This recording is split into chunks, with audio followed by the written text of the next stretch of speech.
I shall call the meet all. I will call the meeting to order and make sure that you mute yourself if you are not. Okay. The next step is Good evening, everyone. To district officers, past and present, to club presidents and Toastmasters from Singapore and from overseas, from Hong Kong, from the US.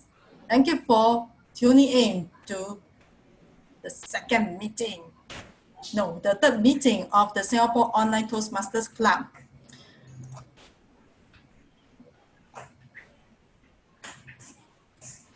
Okay, sorry, let me get used to it. Okay, let me toggle in between. Let me get familiarize myself with the system.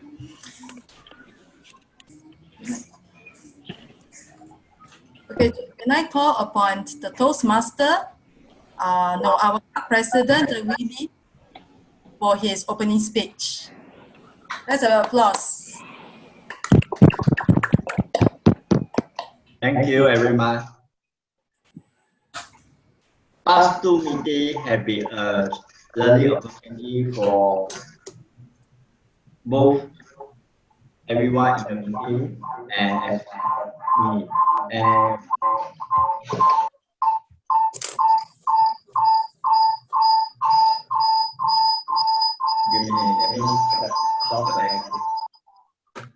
so I have learned many things for the online Toastmasters that I have attended, and I want to thank the various Toastmaster Club, Firework Toastmaster Club, as well as Thailand Online Toastmaster Club for giving me the chance to attend the meeting, but in table topic, as well as we are counter as well with a volume average monitor at 3 a.m. Singapore time on Monday. That was a challenge for me, but I did a good job. I was complimented by the general director, Rory Taylor.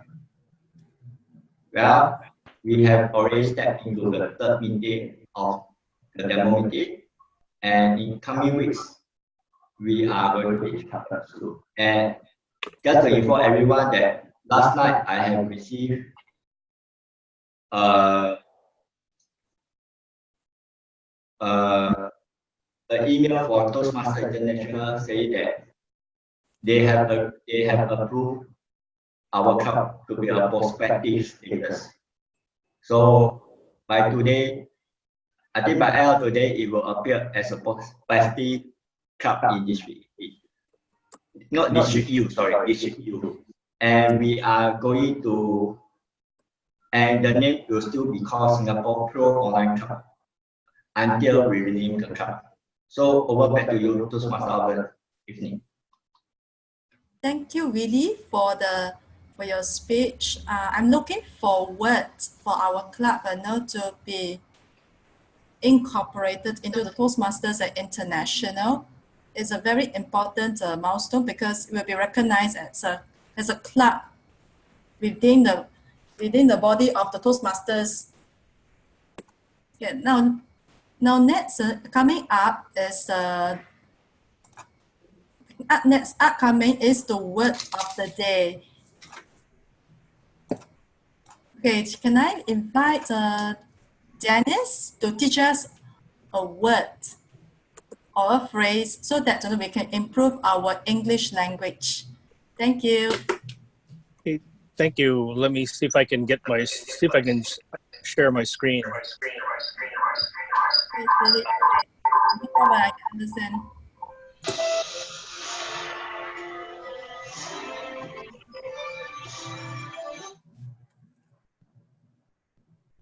Oh, never mind. The word of the day is capricious, spelled C-A-P-R-I-C-I-O-U-S.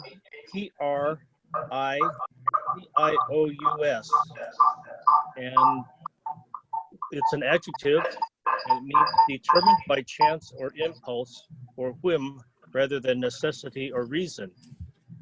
And a way to use it in a sentence is, he can be so sweet and sometimes he's very capricious and whimsical. So the word of the day is capricious, C-A-P-R-I-C-I-O-U-S. We would say capricious, right?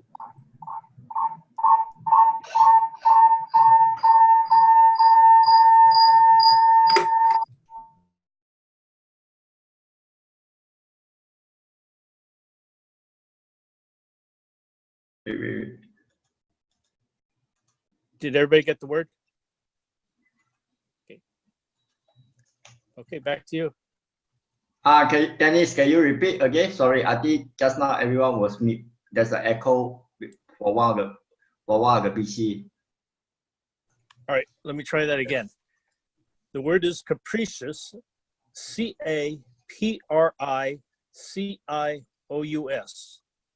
And it's an adjective meaning determined by chance or impulse or whim, rather than by necessity or reason. And using it in the sentences, he can be so sweet and sometimes he's very capricious and whimsical. Okay, so please try to use that during our table topics and speeches.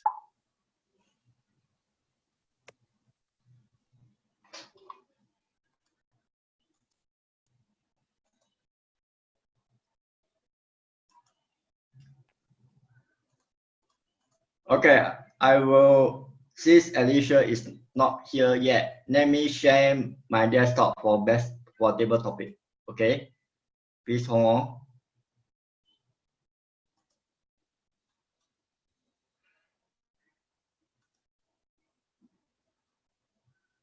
Are you able to see my desktop? Yes, thank you. I can see it. Thank you. Okay. How about the rest of you? Can you see the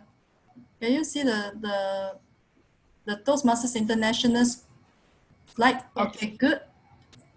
Okay, Shanshan can see it. Thank you.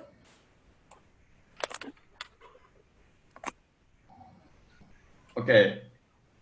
For table, since we are all senior Toastmaster, I will not repeat what is table topic. And then we shall start with the first table topic. Okay, the time is 1 minute green light, 1 and 5 minute yellow light, 2 minute red light, and 30 seconds the bell will buzz or you will show a screen. Hendrik will make some noise on the screen. Okay, let us start the table topic. Let us have the sound volunteer. Okay. Let me try something today. Whoever I unmute now, you will have to speak. Okay?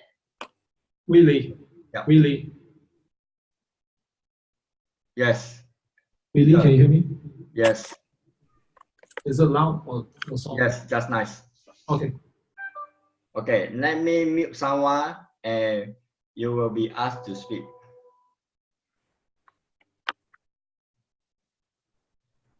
Okay, let me randomly speak. What do you want to do?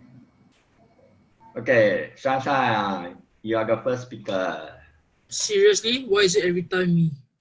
Okay, never mind. Nah, just kidding. Anything? Okay. Can I begin or do I need to Yes. choose a topic now? You have to choose a topic. Okay, let's see. Let's go with 17. Since 17 wasn't that really. Okay. Find your feet.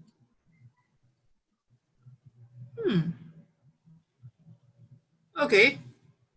Ow. Find your feet. Ready to begin, Hendrik? Hendrik's the timer, right? Yes, Andrew is the timer. Okay. So, finding your feet. Which feet? Left feet or right feet? So if you need to find your feet, I guess you need something in your hand. Then you need to find it first, because finding your feet sometimes need time, and it takes two to tango. So you need to find both feet first before you can stand on your own feet and find the feet to do things. Am I right? Nah, never mind. I guess that's about it. So trying to find your feet, I guess it's about finding your way in life and finding how you can stand on your both feet and not fall over from your feet. I think that's about it. Am I in time or am I over time?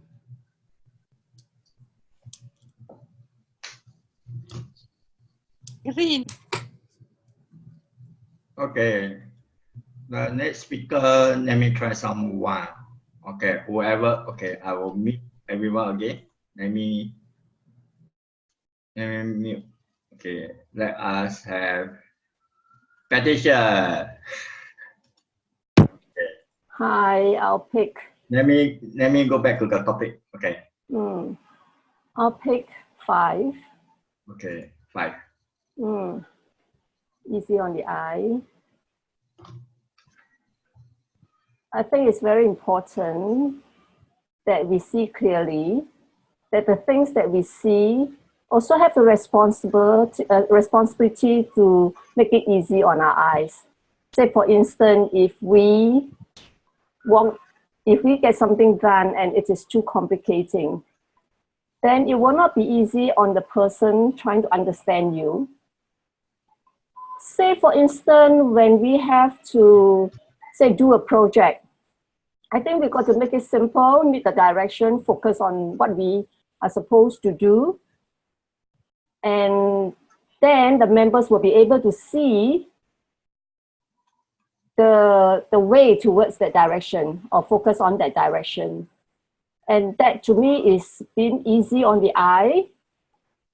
And physically also, it is very important that when we walk down the street, that we should not be wearing too many colors.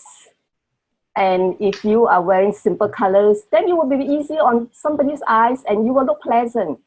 I think that to me is easy on the eyes, are looking at both ways, looking for the direction and looking simple so that people will be able to see exactly who you are. Thank you. Okay, I hand over to the table topic master, Alicia. She just came in. Okay, back to you, Alicia.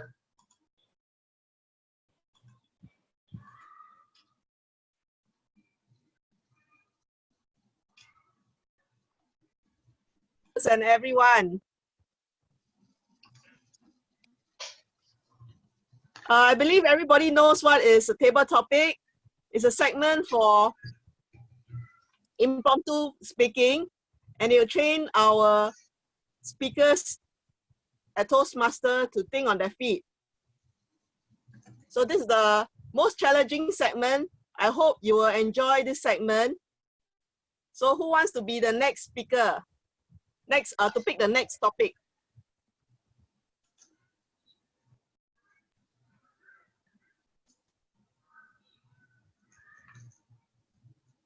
Okay, let me unmute someone. Peter.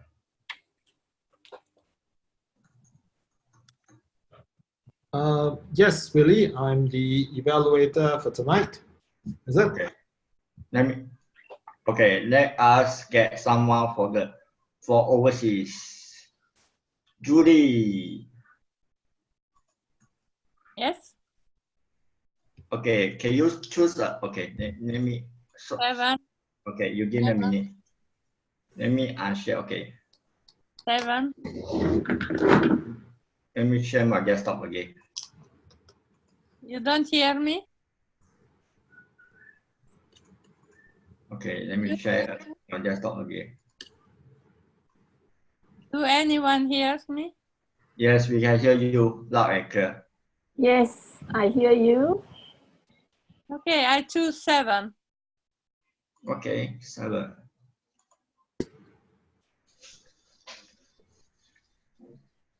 Okay, your topic is have a chip on one's shoulder.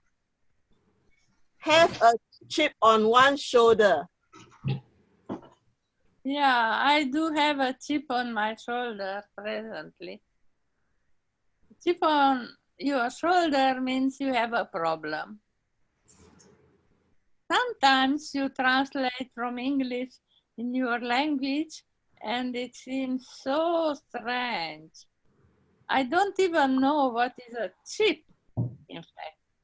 But I know that the meaning of having a chip on my shoulder means I have a problem to deal with. And I had many problems in my life, one after other. Right now, I just learned a few months ago, not more than 2, that I have diabetes too, and that is a chip on my shoulder. I didn't get really used very much. But you know what, I was yesterday to the doctor and I asked to show me how to use my blood sugar level meter. He told me I don't need to look at my blood sugar more than once or twice a year. I don't have a big disease. For her, it was no problem. So if my doctor says no problem, I'll try to think about it in the same way. I will deal with it even if I have a chip on my shoulder. Madam Table.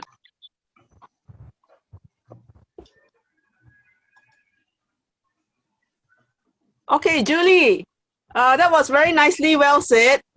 Not to worry, everybody has a chip on the shoulder. I'm in fact having I encountered a lot of other people who have also chips on their shoulder, and you are not alone.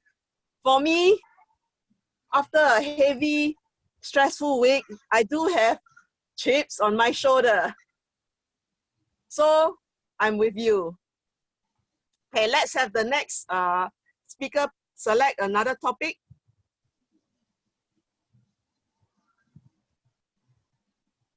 Anyone wants to pick a table topic?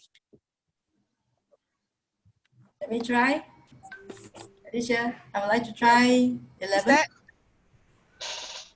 11. Okay, let's look at 11. What have you picked? Who am I speaking to? Can you hear me? Can you see me, Alicia? Yes, I can see you. Okay, good. At old hands. Okay, you have picked the topic, an old hand. An old hand refers to, just let me explain what it means before you start. An old hand refers to an experienced person.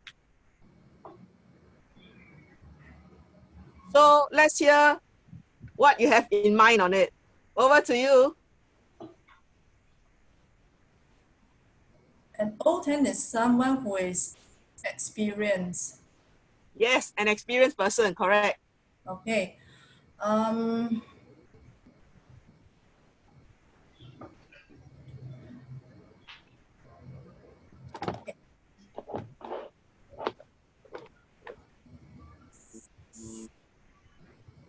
Good evening to Toastmasters, to everyone who is joining us today. I work in a junior college and I met a lot of old hands. I will mean teachers who have been in the teaching profession for at least 15 years. I work in the administrative position in the school. Okay, by the way, for those who are from overseas, a junior college is the equivalent of a senior high school. So the students that they teach is about 17 to 18 years old. So coming back to the topic of an old hand, I'm talking about the teachers who have been in the teaching line for quite very long. So during in my course of my work, they will share with me some of their life experiences, which from there I really benefit.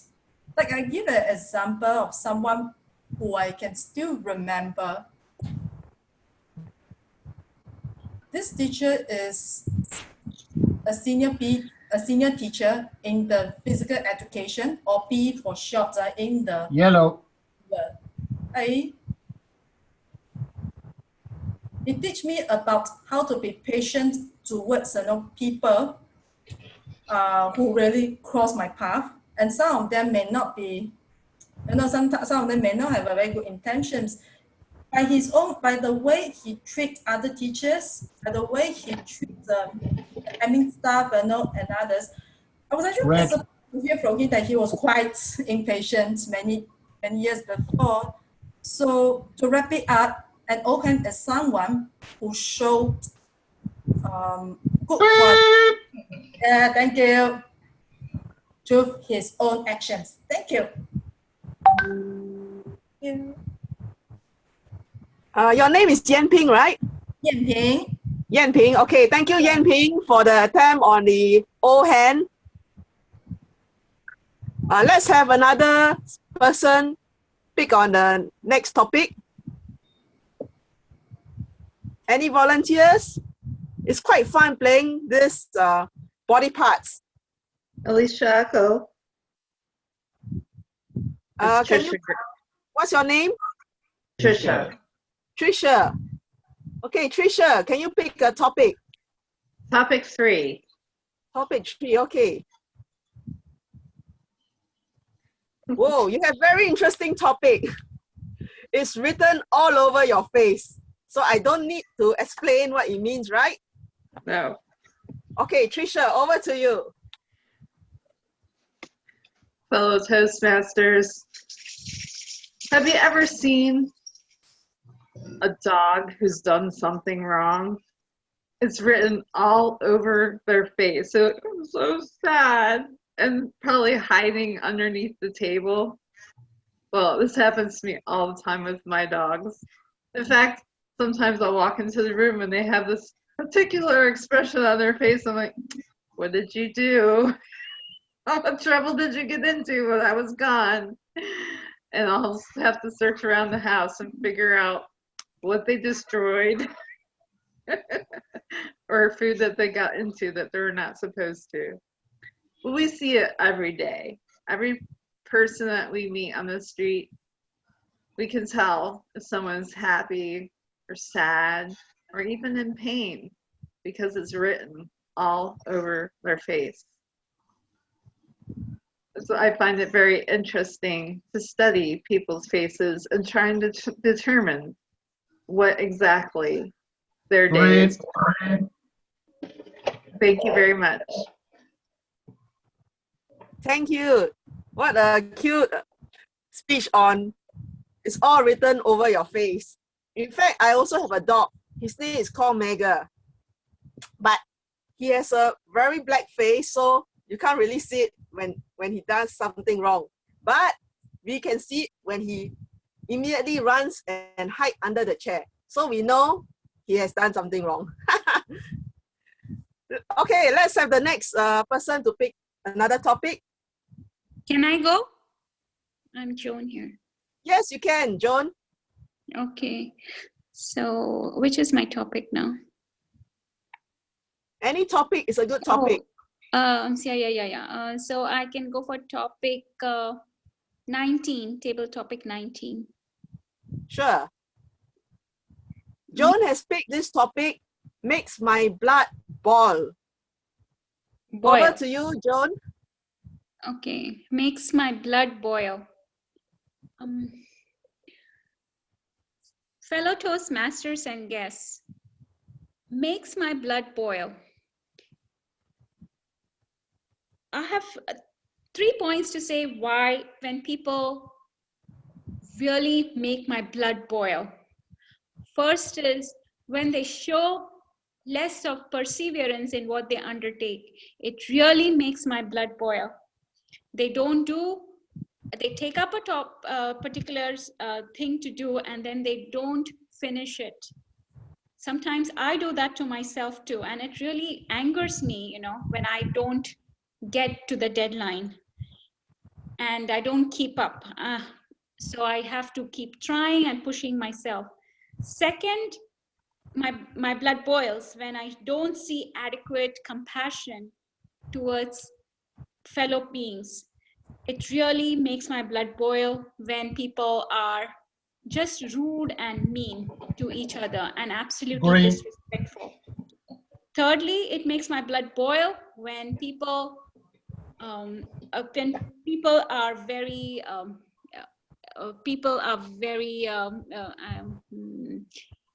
are disconnected. They don't call up, they don't maintain relationships, especially with their relatives and their family members. Yellow. So I guess it makes my blood boil when people lack perseverance, are not don't maintain compassion, and are not don't maintain relationships. Back to you, Toastmasters of the day. Thank you. Thank you, Joan. Wow. So the root of the problem when our blood boil is due to people. I think so. Including ourselves. So what can we do? So what can I do? I guess we have to just work on these 3 areas: relationships, perseverance, and maintain and being very compassionate towards each other. Love and peace. Okay. Yes, correct. Yes, lovely. Let's have another volunteer, please. Anyone wants to try? It's very fun. You might get a lower body part, mid body part, or even an upper body part. I think Anna wants to join. Yeah, but I can see her hand. Anna wants to join, actually. Oh, Anna, okay. Yes, she's raising her hand. I can't see because I'm using my mobile. Okay, can you see the left and right button? Oh, yeah. Yes. I can't, oh, okay. Are you able to see her now? No, I can't see. I think it's due to using mobile, but it's okay.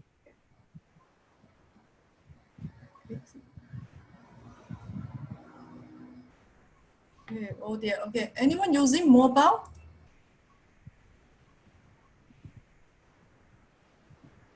Hello. Hello. Hi. I've just unmuted myself. So you want to give it a try? Yes, please. Angela, would you like to give it a try? Yes, please. Okay. Please select the topic. 6. All right. Let's give her number 6. Whoa, you have picked a very nice title. Head over heels. So Angela, I don't need to explain what head over heels means, right? Let us hear your story. Over to you, Angela. Good evening, everybody. People say they're head over heels. It's usually head over heels in love.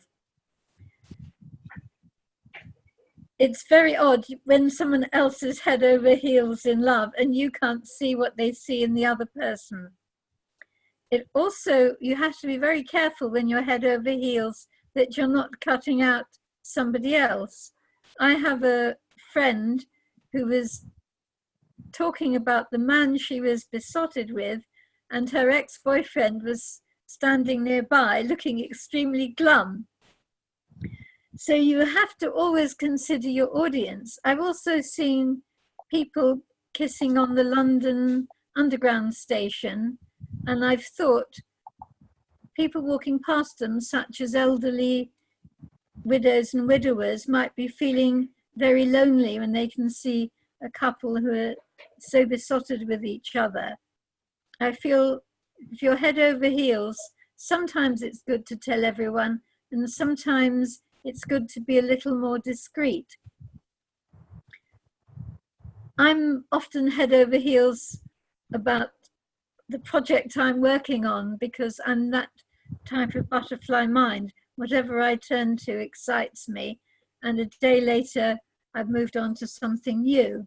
I hope I'm never like that with people, because I can always pick up and be head over heels with excitement that a friend is so pleased to see me. So the moral of the story is, be head over heels, but when you're telling somebody else about it, always consider that you want to spread the joy to them and not to be excluding them. Because when you're head over heels, I think that that's the best thing, that you want to spread the joy to other people. So I hope that we're all head over heels about being online today and about this opportunity. Okay, thank you, Angela. That was a very good speech on head over heels. Usually head over heels is used to describe romance, and we can see that all over in Singapore, especially in the MRT. We call it PDA, not PMD, but PDA, public display of affection. This time, Angela widened the concept of head over heels. It's good to know that we can use head over heels in our passion for work, hobbies, etc., beyond romance. Okay, let's go to the next volunteer. I think we saw Amos enthusiastically waving his hands. So Amos, please pick a topic. Amos, are you there? Hello. Hello. Yes. Can I choose topic 12? Number 12. Yes, Yeah. you can. Number 12, please, not 13, 12. Amos has chosen the topic, wash one's hands of something. Let me explain. Wash one's hand of something refers to, just give me a minute, is to stop dealing with an issue or problem. Wash one's hand of something. Over to you, Amos. All right. Good evening, everyone. So I'm given this topic, wash one's hand of something. So it reminds me of like you are doing a job or doing something, but you reach to a point where you just give up. You just want to be associated with the work, with the hassle and all, and you just wash your hands off that thing, and you just leave it and let it let it pass and go. So there's pros and cons to such things, which is probably like the work can't be done and it won't move on. Like the stuff won't get moving. Like for instance, if it's a project, then it doesn't go on. But the bad thing about it, the good thing about it is the person doing it, like wash his hands off, will not be bothered about it. Yeah. Back to you, table topic master. Yellow. Thank you, Amos. Thank you for your good attempt on wash one's hands of something. Yeah, very often in our life we have met with situations where really we have to wash one's hands of something. Otherwise, we get put even deeper. So it's a matter of choice and depending on the situation. Now let's have Hendrik, because I see him waving his hands too. Hendrik, would you like to pick a topic? No, I'm a timer, so maybe I put the wrong button. But I can take it. I can take it if you like. No problem. Oh, never mind. If you find it too too troublesome, I can have another person. No, I can take time on myself, no problem. So Okay, I take number 13. That's an lucky number. Okay, take So the I see lucky what happens. 13. Oh, you're very lucky. You have picked the topic. Cross your fingers. Hendrik. Cross your fingers. So Hendrik, over to you. The Toastmasters members, all our guests, cross your fingers. It was a very lucky day I didn't have number 13, because I crossed my fingers, it would be lucky. But if I crossed my fingers, it's actually very common. First time I learned to cross my fingers when I was reading UK, and someone was lying to me. I should cross my finger, put it outside the back, and try to avoid it. And then I learned how to cross fingers could be very, very naughty. What cross your fingers could be in my part could be very lucky too. I cross your fingers till you get lucky. So there's a little culture difference, and it's interesting to know what all different people think about it. And I hope it someday will be good. I cross my fingers for everyone would like to hold it, and I cross my fingers for all you speakers today. So I will take a timer. Good luck. Thank you very much, Toastmaster. All right. Thank you, Hendrik, for giving us your interpretation of cross your fingers. Many times in my life, I always try to cross my fingers. But in order for things to get even better, I say a short prayer, and it works. So let's have another speaker. We still have a lots of topics available.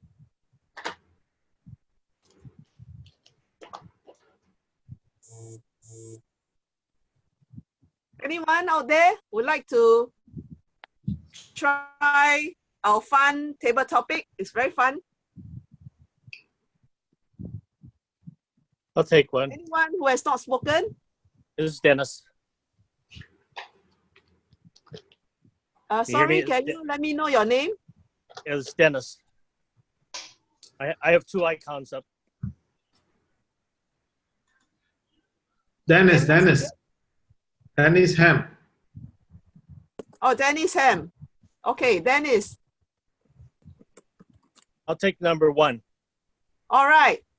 Number 1 for Dennis, please. Oh, Dennis, you got this. Thick in the head. Let me explain what is thick in the head.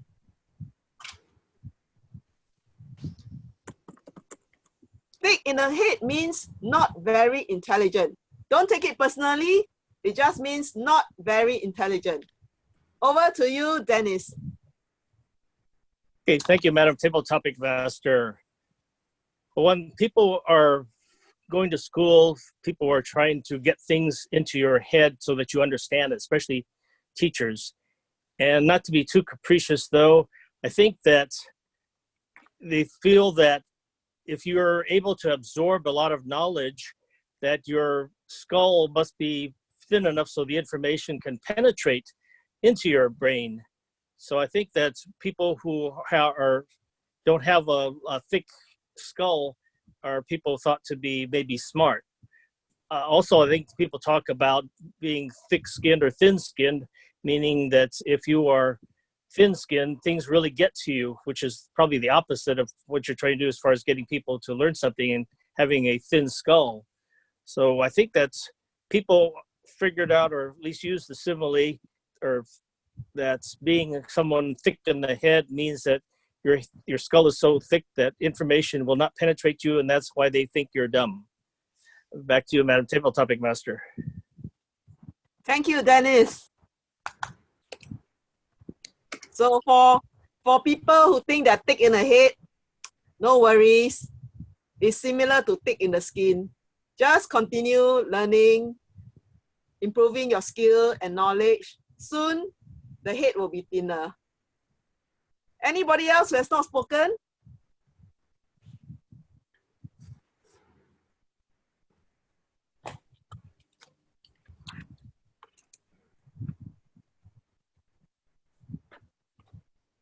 Okay. My dear Toastmasters, even project evaluators can also participate in a table topic. So can I have some project evaluators to volunteer?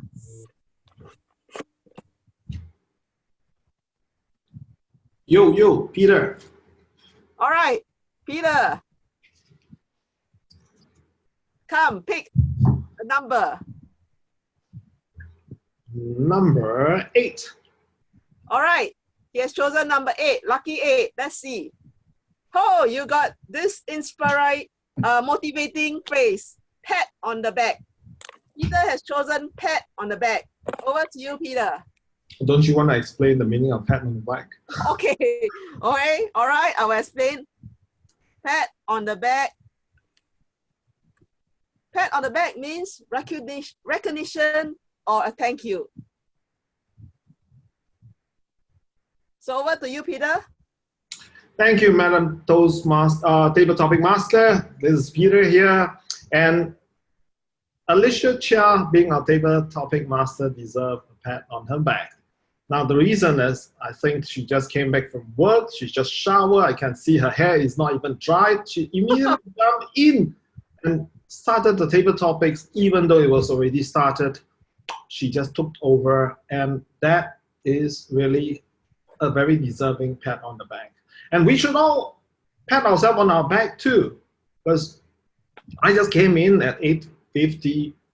Well, the pat on the back that I want to give myself was because I just came in at 8:55. Managed to scramble, open my notebook, set up, and start seeing everybody online.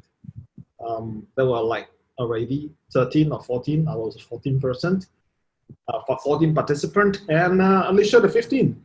So I think all 15 of us, of course some of us have dual accounts, all deserve pat on the backs. And congratulations to all of us online Toastmasters.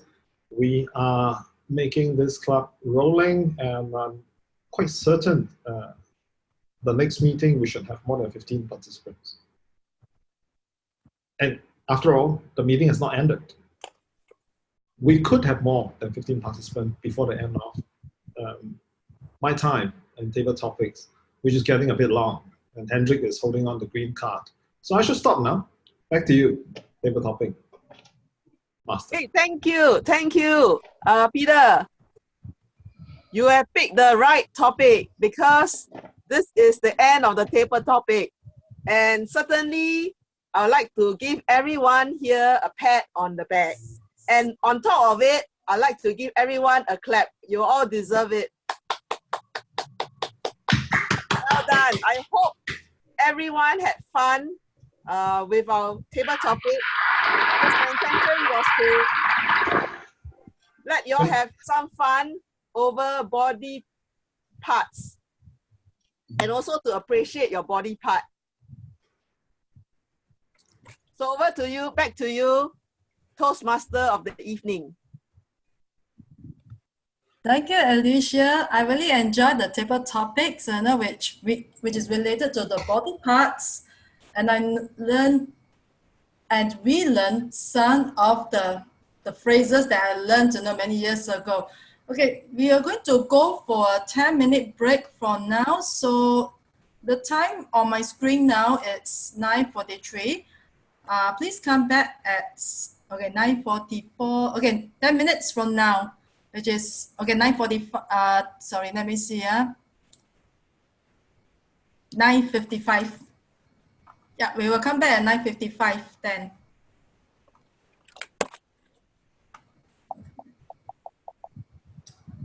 Okay. Have makan. Makan. Oh, by the way, is anybody still online? Hello? Yes. Okay, I want to test this out. I have a sound synthesizer on my mixer that I'm connected to a mic. See whether you can hear this and tell me what's the sound you heard. Ooh. Okay.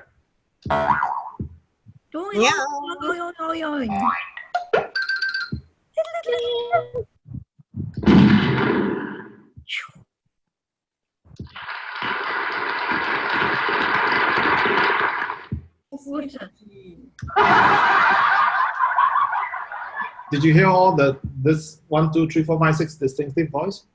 Yes. Okay, cool. Oh, I didn't say it. Sorry. Alamak. Who said that? Oh, Yan Ping said that.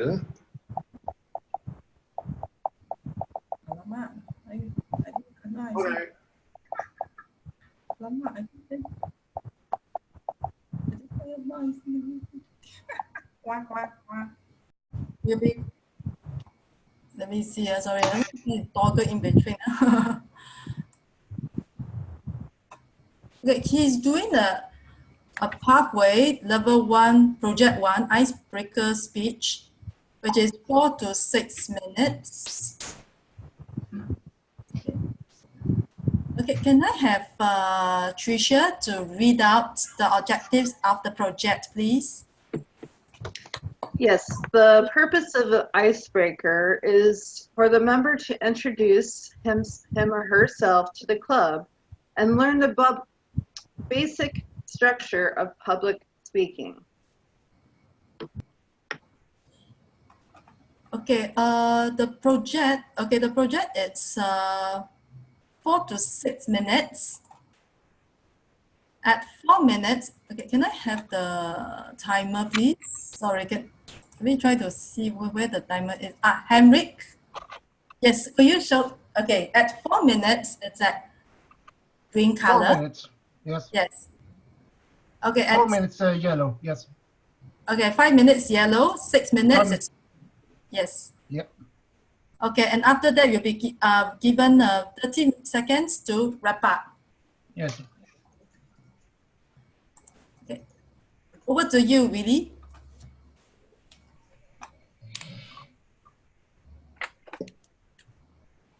Past district officer, fellow Toastmaster. Okay, sorry. Name me on my video.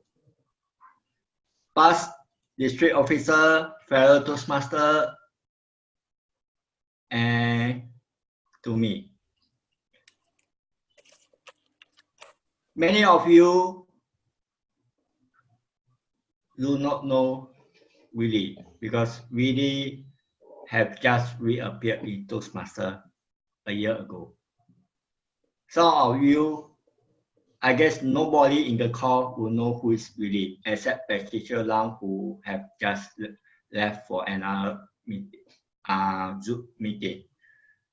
Only Patricia Lam know the old Willie, and she also know the new Willie ever since I came back last year. Let me briefly tell you fact number 1. Why fact number 1?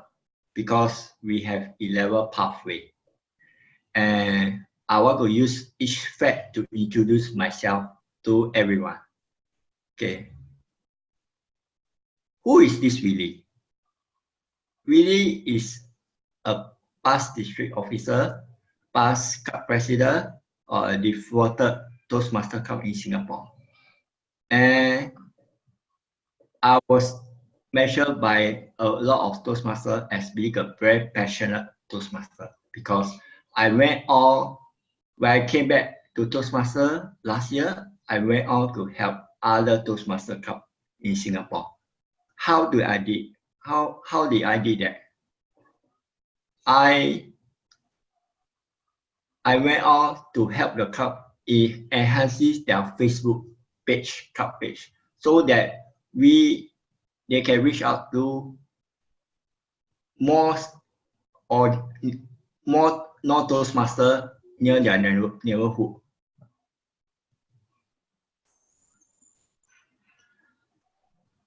And the first thing I will do is, because I'm a club president of my current physical club in Singapore, I started a channel for me.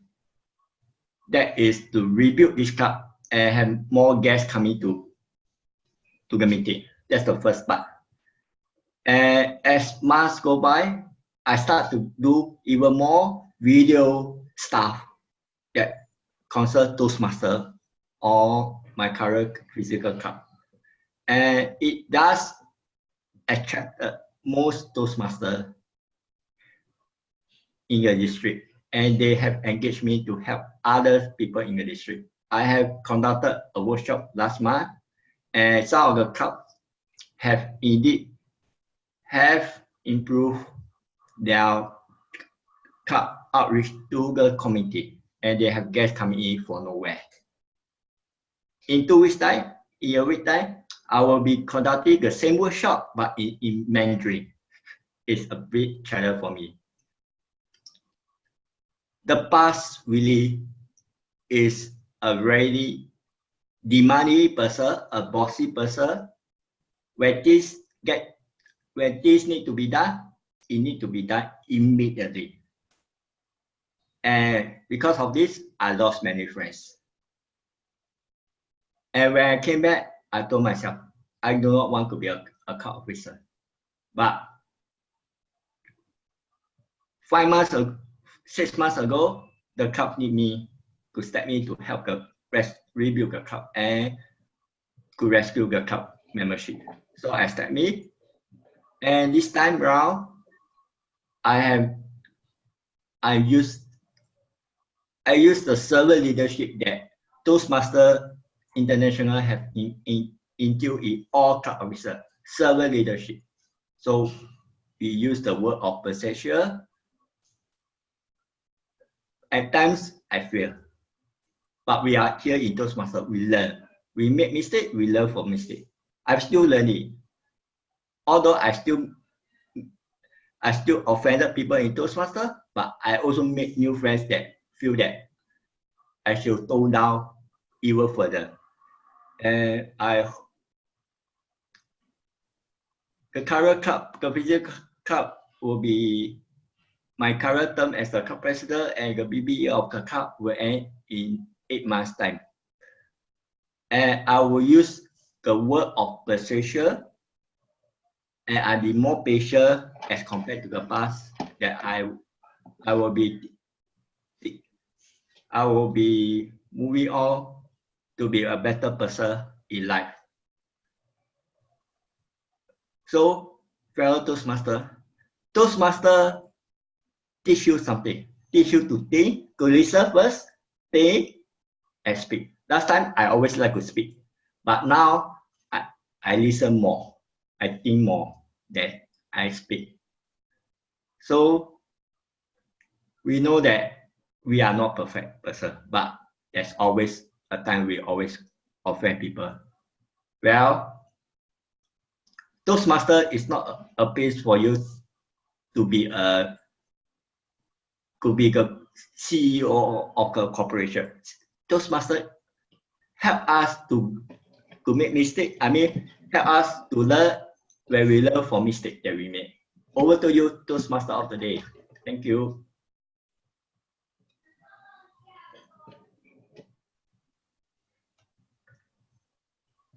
Thank you very much, Willie, for sharing about yourself, the past you and the you today. Okay, the next speaker is Angela,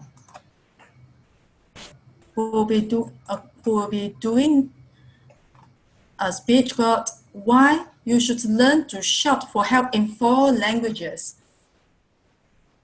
Okay, let me introduce Angela. She is the president of Radio Heights Advanced Club, and she's also an area director of S3.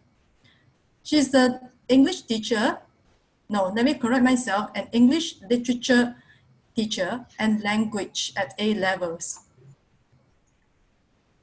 She is also the author of 20 books, including Wedding Speech and Toast. She's currently writing an e-book on improving your English.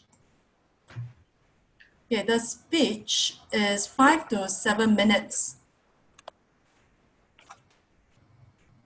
Okay, let me see. Okay, the timer. Okay. Yes, I am totally aware of it. No problem. I think I have it covered. 5 to 7 minutes. Thank you. Okay, so Angela, you're aware that okay, at 5 minutes is green color. Okay, at 6 minutes, yellow. 7 minutes is red color. It's a red light. Okay. Yes, I'm aware of it. Okay, sure. So, Angela, you can go ahead. Thank you. Why you should learn to shout for help in 4 languages. I'm going to tell you 2 stories about how I needed to call for help. And then I'm going to tell you how you can learn to speak other languages. My first story is in Singapore, and my second story is in London. In Singapore, I was in the swimming pool, and I heard a little boy laughing, and I turned around and I could see his older brother going up and down in the pool. And I watched to see if the boy was coming up with something that was on the bottom of the pool, but he wasn't. He was just going up and down. Then I realized something was wrong. The little boy was laughing, not because he was happy, but out of nervousness. And it suddenly struck me that the bigger boy was drowning. And I turned around and I shouted, "Help, help, somebody help. Call 999, call the ambulance." And then I had a moment of anxiety because I thought perhaps the 2 security guards who sit near the pool could only speak Mandarin.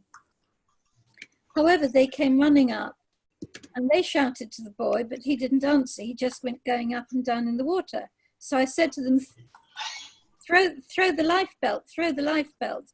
They threw the life belt. And then I shouted, move the water, move the water. And I made gestures to make the other boy push through the water so that the lifebelt floated. And the older boy got hold of the lifebelt and eventually he came in.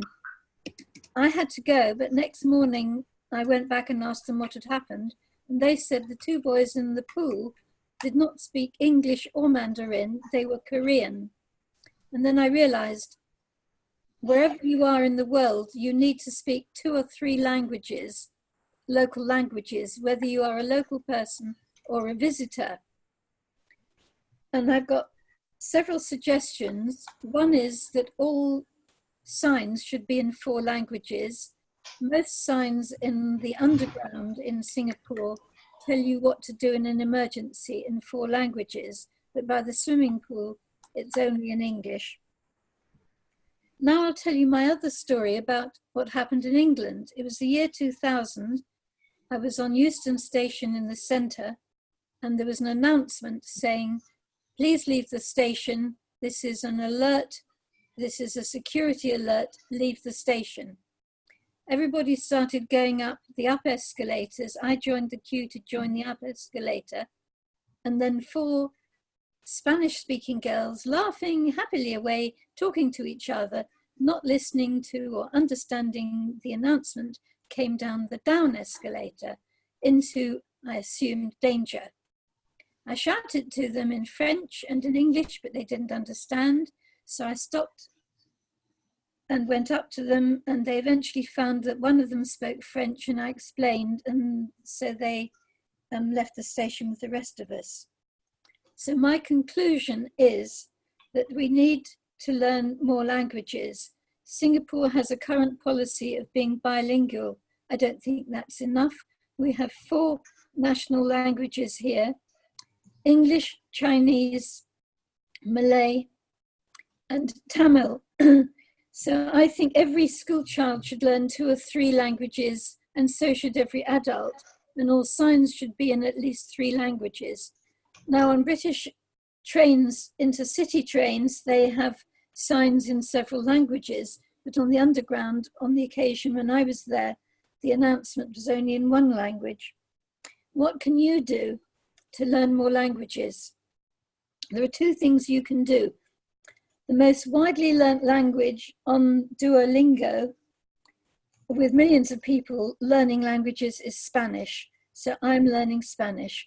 I recommend that you pick at least 2 European languages. English you already speak, pick Spanish or French or German, and then make sure you speak 1 or 2 of the languages of this country and this region, which ideally the first one would be Chinese. I recommend that you go on to Duolingo or Memrise. And if you want more details, you will find them on my blog. I have a travel blog and I write every day.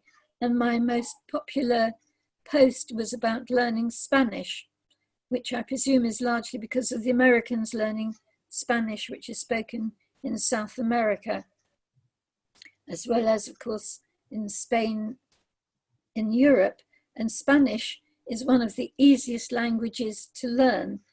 Similarly, Malay is one of the most easy languages to learn in this region because it's written in the Roman alphabet, and the words, a lot of words are the same and pretty much phonetic. That's to say, what you hear and what you see are the same. Let me give you one example of something I've learned locally. Every day I hear the message, if you see any suspicious object, dial 999, that's the English. Then I hear something, something, something, something, something, something, sembilan, sembilan, sembilan. Now that is Malay for 999. So I know that. Now I recommend that you don't just listen to the words on the train, but try and learn them. And also every day devote perhaps 15 minutes to learning another language using either Duolingo or Memrise. I've done something else today. I've written down a list of vital words like help and exit, and I've translated them into 6 languages, and I'm going to put them up on my blog to share with everybody. If you're able to help me translate into Malay or Indonesian or traditional Chinese, I would be very pleased to hear from you so that you can check that what I've got from Google Translate is accurate. So I will now say goodbye. I will say thank you, and I will add a few foreign words. I will add xie xie, which is Chinese, and that's my contribution. So goodbye and thank you, xie xie.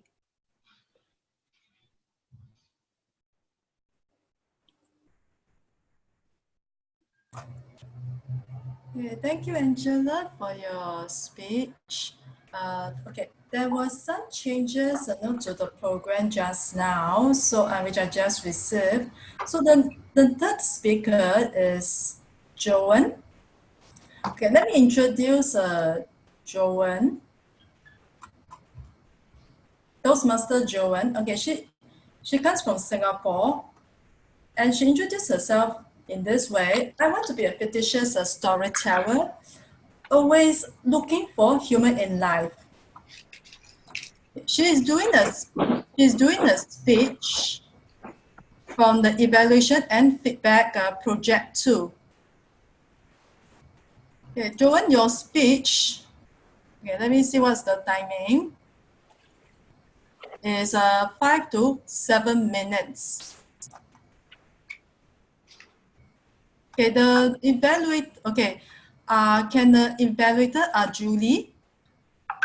Okay, let me take myself. Yes. Okay, Yes, can Julie read out the objectives? Thank you. Yes.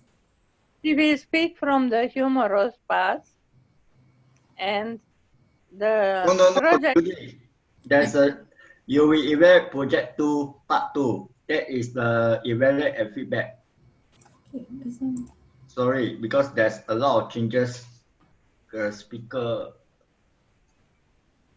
So she did speak already once, and she got a feedback, and now she has to incorporate the feedback in her speech.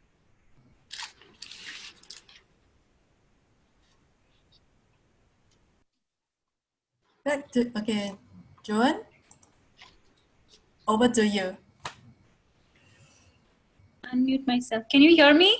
Yes, I can hear you. Okay, thank you. So, ladies and gentlemen, raise your hands if you are single. Now lower your hands if you are a lady. Lower your hands if you're a lady. Hello, boys. Sorry, I'm married. Today I'm going to share with you my love story. When I was in my sweet 16, I had my first crush. Tall, dark, and handsome boy like Mr. Willie Lowe. My dream boy. He comes to school in a shiny black sports car. Whenever I saw him, my eyes twinkled like 240-watt light bulb. For months, I was secretly observing him. And finally, one day he came to me and asked me this life-changing question. Joan, can you please give these flowers to Janet? Now, Janet is my best friend. Ladies and gentlemen, I always dreamt to have a tall, dark, but handsome man driving me away into the sunset in a shiny dark sports car. But unfortunately, no one came, neither in a sports car or a cab or even in an MRT for many years. So finally, I had to go through this concept called arranged marriage. In India, being unmarried is not just a crime, but absolute criminal offense. The first question when people walk, they'll ask you, are you married? First ask me, la, how are you? And when you courteously say no, they will ask you, so when are you getting married? And after some time, the next question is, why aren't you married? Yet married. So as you can see, as I got into my 20s, the pressure started building up like pressure cooker. My dad sat down one day and made my marriage resume. It looked exactly like an employment resume. Professional skills, hobbies, singing, March 1991 to 2001. Cooking, Feb 1995 to 2001. No South Indian cooking, North Indian cooking, and sent to all matrimonial column in various newspapers. Finally, fortunately, we don't see horoscopes, etc. But that didn't relieve me from the burden. Soon my aunt brought this proposal. Her cousins, sisters, husbands, cousins, wives, friends, son. Now this friend's son was studying in the US. I had no attraction for US. Singapore better la. At least you find maids here. When I met him, he was tall, dark, and handsome. But guess what? He drove a beat-up old 1966 Honda. My eyes lit up again until only up until 110 watts. I fired him with bullets of question. How many girlfriends? How many bank robberies? Any fraud? But most important, guess what was his salary? But what I liked about him was that he brought really nice brand of chocolates from the US. He bought it from the US, but for me to buy, I would have had to travel for an hour in the MRT to buy that same packet. So very courteously, at the end of the day, I took the pack of chocolates, gave him a nice beaming smile, and waved him bye forever. But where was my life partner? I didn't give up. I decided to meet with this boy. He was short and bald, but guess what he owned? A shiny black sports car. My eyes started twinkling again, up until 240-watt bulb. Here is my chance. So I took 2 hours to dress up, put nice heavy makeup, and guess where we met? In Mr. Paratha's, a local hawker's restaurant. The bill came to $5. I liked that he was practical. What if this doesn't work out? Why waste money? Glad he didn't ask me to pay. But guess what did he say? On many occasions, he drinks so much that his friends have to literally carry him and bring him home. I appreciate your honesty, man, but I'll have to think of my future, especially my weak shoulders and thin arms, if each day I have to literally carry him and bring him home. My expectations started falling from shiny black sports car and now to a motorbike. I had no attraction for US, India. Anything would work now. Now my dad had the habit of filing all important documents. He was a fantastic organizer. Syria war, cut and file. Laundryman bill, cut and file. Milkman at the door, number of liters that he drops, cut and file. File the number of my proposals too, my rejections as well. By now, the file had become just too thick. After 2 years of intense prayers, the heaven began to rattle. And after a lot of thundering and lightning, on one fine monsoon day, my soulmate arrived in a shiny black bicycle. And the bicycle stopped at my door. I asked him why you did not see an American girl. He was in India just for 10 days for the sole purpose to meet girls. He was absolutely quiet. My mom would have shouted at me. She only wants an Indian girl. I could have interpreted as Mama's boy, but the eyes that glared at me were two innocent eyes. My light bulb lit from 110 to 240 and bells started ringing again. Possessive that I was, I insisted him to show me the list of girls lined up. He had plenty lined up. So I also showed the list of boys that I was planning to meet to make him jealous. Although I didn't tell him that half of them had rejected me. I added a few more fictitious names and showed him. Guess what? It worked. Next day, he brought his dad, mom, 5 of his aunts, grandmother, and 2 uncles. My message to all unmarried ladies, if you haven't found a boyfriend or you've been rejected plenty of times, don't get frustrated. Keep up. Keep trying. Your life partner is just there around. Back to you, Toastmasters of the day. Thank you.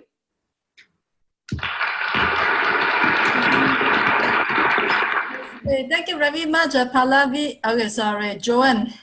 Okay, I saw wrong screen. Okay, Joanne, for your speech.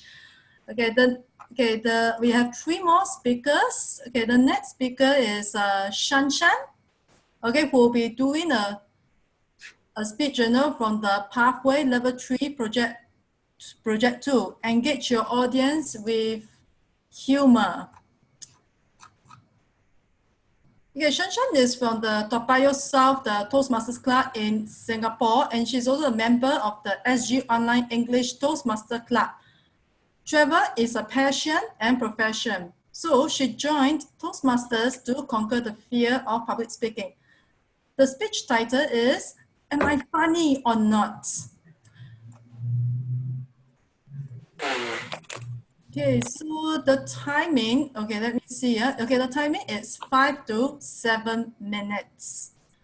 Okay, can Shanshan's evaluator, Henrik, read out the objectives of the projects? Sorry, I just got the evaluator role. I fixed one timer to evaluate it, so I can't read the objectives right now. I don't know what it is. I have no idea. Oh, you don't have the evaluation? No, I was a timer, so I was just switching over to an elevator. Okay, so let's see it. Okay, so I was. Okay, let me check first before I carry you on.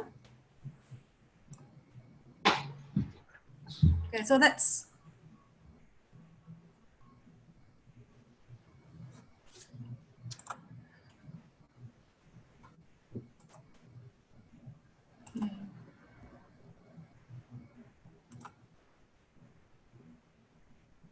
Yimping. Yes. Why don't you move on to the next speaker? All right, let's. No. Okay, I already give the evaluation form online already. Okay, so so I will just continue with another speaker. Amos, yeah. Okay, so we'll move on to the next speaker, Amos. Okay, who is from Kampong Kembangan Toastmasters Club in Singapore. Okay, the speech title is The Raven. Amos don't seem to be at his station. Yes, okay, so it's 5 to 7 minutes. Evaluating Amos. Okay, let me see. It's Peter. Okay, let me introduce Peter. Yes, I saw it. Okay.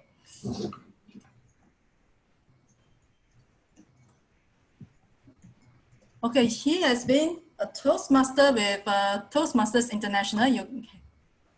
Okay, so let me see. Okay, give me a while I reorientate.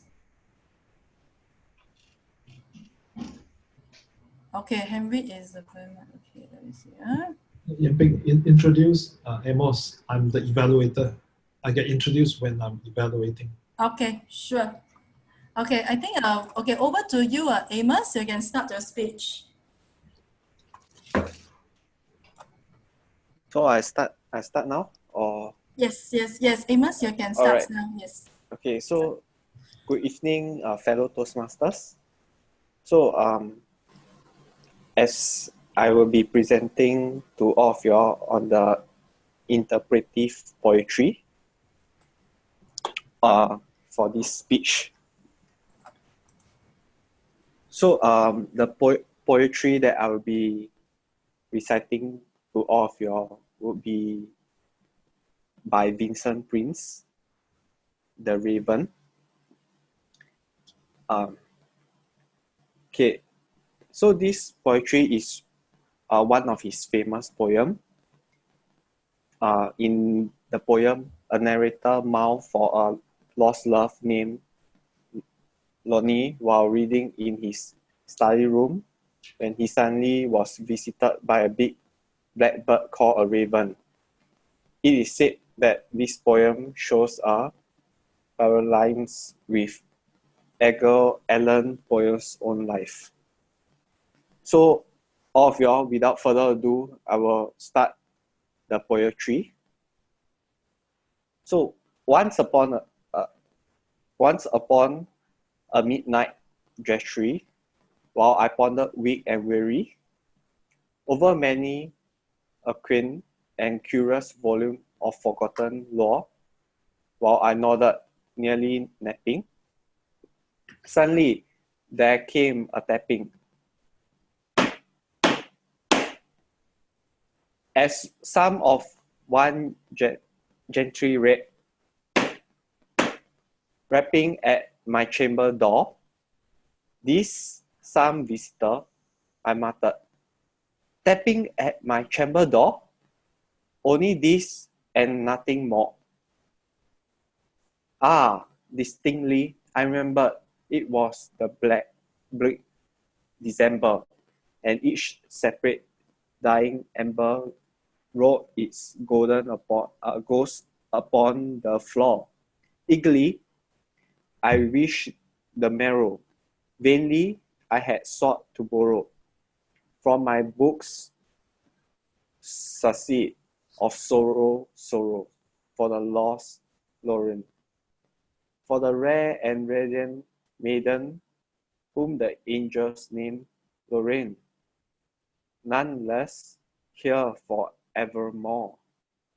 And the second said uncertain rustling of each purple curtain, thrill me, fill me with fantastic terrors, never felt before, so that now, to still the beating of my heart, I stood repeating, this some visitor enchanting entered at my chamber door. Some late visitor entering entrance at my chamber door. This it is and nothing more. Presently, my heart grew stronger, hassling then no longer. Sir, said I, or madam, truly your forgiveness I implored. But the fact is, I was napping, and so gently you came rapping. And so faintly you came tapping at my chamber door. That I was sure I heard you. Here I opened wide the door. Darkness there and nothing more.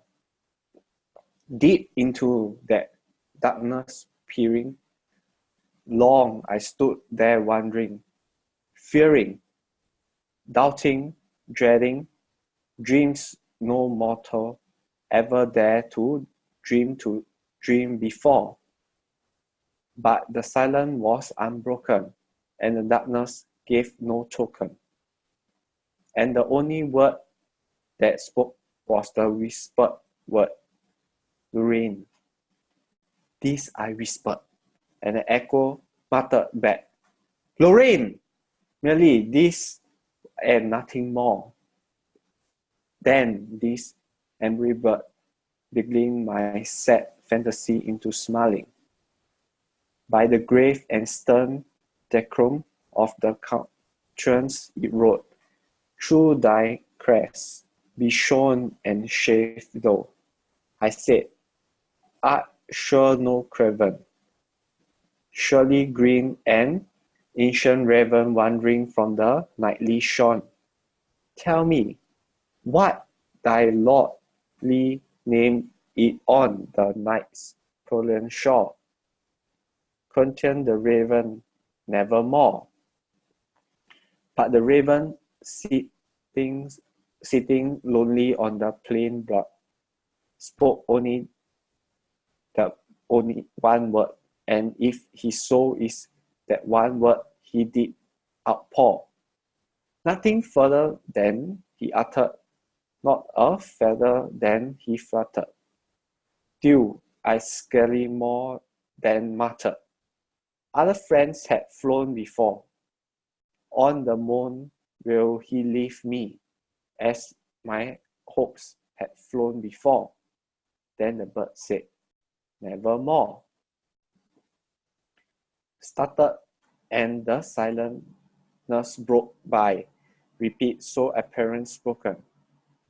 Doubtless, said I, what I uttered is its only stock and store, caught from some unhappy master whom unmercifully disaster following fast and followed faster, till his song once blunder bore, till the ring of his hope that meshly burden bore, of never more. But the raven still began all my sad souls into smiling. Straight I wheel a cushioned seat in front of bird and bus and door. Then upon the villain sinking, I bestowed myself to linking. Fantasy unto fantasy, thinking what this almost bird of yours, what this green, ungreenly god, and almost bird of yours, mean in soaking nevermore. This I sat engaged in guessing, but no syllables expressing to the fowl whose fiery eyes now burn into my blossom core. This and more I sat diving, with my head at ease reclining onto the cushion's violet lining that the lamp light glowed o'er, but whose violet lining with the lamp light glow shall pass nevermore.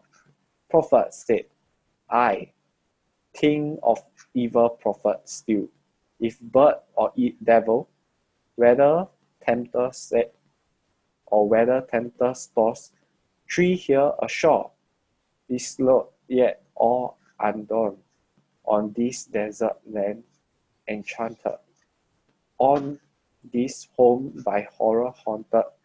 Tell me truly, I'm poor. Is there in there blum in Gaillery, tell me, I import. Corn the raven nevermore. Be that word outside of petting bird or flat, I shed up standing. Get thee back into the temples of night fallen shore. Leave no black paw at a token of this lie that soul had spoken. Leave my loneliness unbroken. Quit the birds above my door. Take thy break from out my heart, and take thy form from off my door. Create the raven nevermore. And the raven never flitting still is sitting on the pillar vast of palace just above my chamber door. And his eyes have all the seeing of a demon that is dreaming. And the lamp light, oh, he's streaming, shown his shadow on the floor. And my soul from the shadow that lies floating on the floor shall be lifted nevermore. So, our wonderful poem by Vincent Price, and I hope we all love it and have a wonderful night, fellow Toastmasters. And back to you. Okay, thank you, Amos, for your poetry recitation. Okay, we have 2 more speakers to go, so that tonight we actually have 6 speakers. Okay, the next speaker is Shanshan. I will not repeat my introduction. Yes, okay, Shanshan, can you? Hello. Yes. A clarification. I was given the evaluation form for storytelling assignment 3, right? So I'm his Amos evaluator. So what am I evaluating based on his speech? What project is it again?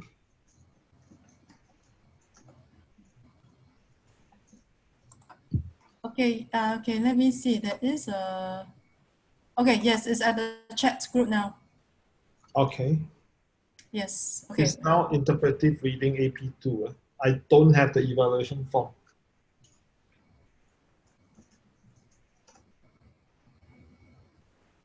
Okay, got it. Okay. Okay, okay, I will continue with Shanshan. Okay, Shanshan, your speech, it's 5 to 7 minutes.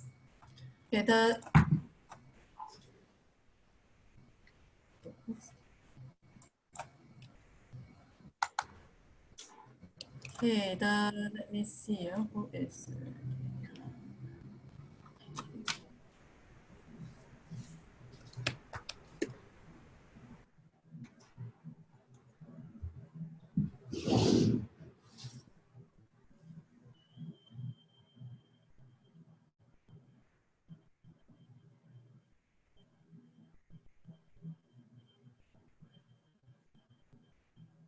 Okay. Okay, Shanshan's evaluator will be Henrik. Okay, Henrik, could you read out the project objectives? No problem. It's Madam Toastmaster. Project 1, engage your audience with humor. Collapse this project focusing on using humor to and change the message you deliver in your speech. Purpose. The purpose of this project is to determine your style of humor and apply it to a speech that centers around a central message. Overview 5 to 7 minutes. Speak on your point of view on what makes the point to you. Your speech should include at least one anecdote or story theme to intend or bring humor into your presentation. Madam Toastmaster, 5 to 7 minutes. Okay. Shanshan, you can start now. Right. Now, many people who first saw me, they realized that I am not that friendly. I am a bit very serious. Am I serious? Or am I just keeping to myself and not showing the funny side of me yet?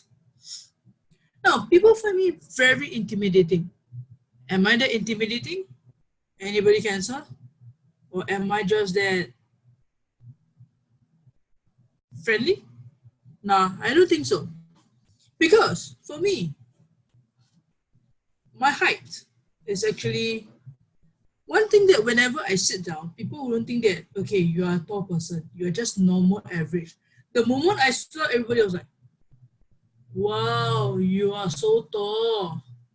I was like, yep, it's genetics. Because my mom is 160 in centimeters.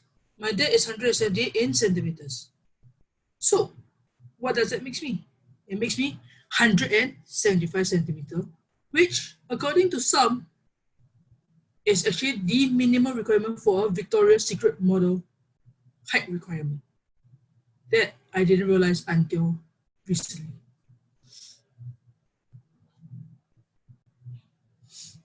Now, I grew vertical, I also went horizontal.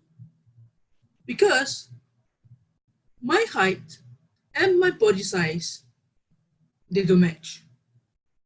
They seriously don't match. They really matches only when people see me. Because in a way, I don't really like to exercise.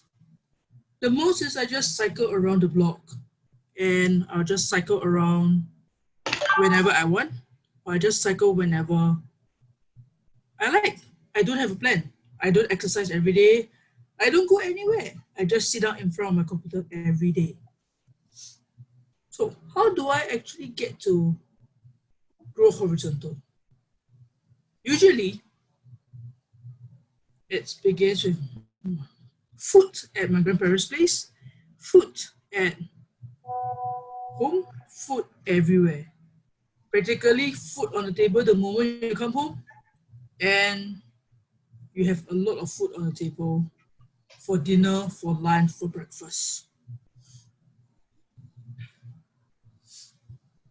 Now, how many of you, all right, for these Singaporeans in the group, how many of you have went through the traditional schools, like primary school, secondary school, JC, JC, then university?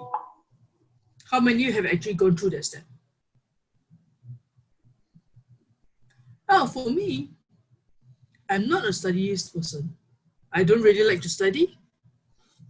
What I did was, yes, primary school, secondary school, but I went to the International Institute of Technical Education, Polytechnic, and then private U. You see, that differs from traditional education system, which many parents, or should I say many tiger parents, have expected of their kids. Because, as you know, in Asian cultures, tiger parents means strict parenting. Tigers, they are always onto you, breathing down your neck, wanting you to study hard, get your good grades, and move on to a great job, earn lots of money from that job. But for me, it's different. Yes, primary school, secondary school, but I skipped the other part. Instead of JC, junior college, I went to the Institute of Technical Education. From there, it is Polytechnic, then private U. So in one big round, we come back to the university education, even though it's private U. In a way, parenting, they can come after you here and there every now and then and ask you, Aga, please study hard. And we were like, okay. 1 year in, 1 year out, the next moment, we were playing computer games on our computer instead of studying. And how many of the parents in the group current now have this experience of breathing down the neck of your children, wanting them to study hard, wanting them to just get good grades? How many parents does that? Hopefully, by then, all parents will have come to a conclusion that each kid, even though in the same family, the siblings progress differently. So, parents, do take note that even though their one child may be good at studying, the other may not, the third or fourth may not be also a good study. So, in conclusion here is just get the kids to study on their own pace, study whenever they want. And hopefully, even though it takes time, but you'll get there because it's your own pace and it is how you get there eventually. Thank you. Back to you, Toastmaster of the day. Yeah, thank you very much, Shan, for your speech. Personally, I'm not a person who likes to study. When I was young.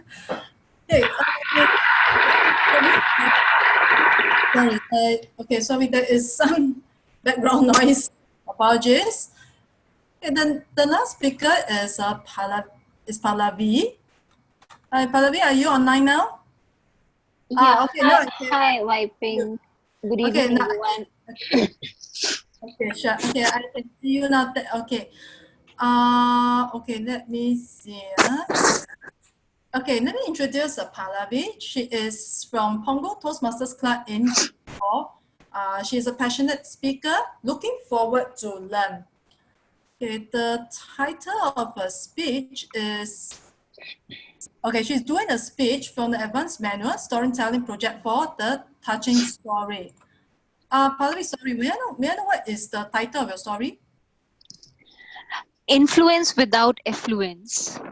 Influence without affluence. Affluence. Without affluence. Yeah. Okay, so the evaluator is Aaron. Aaron, are you online now?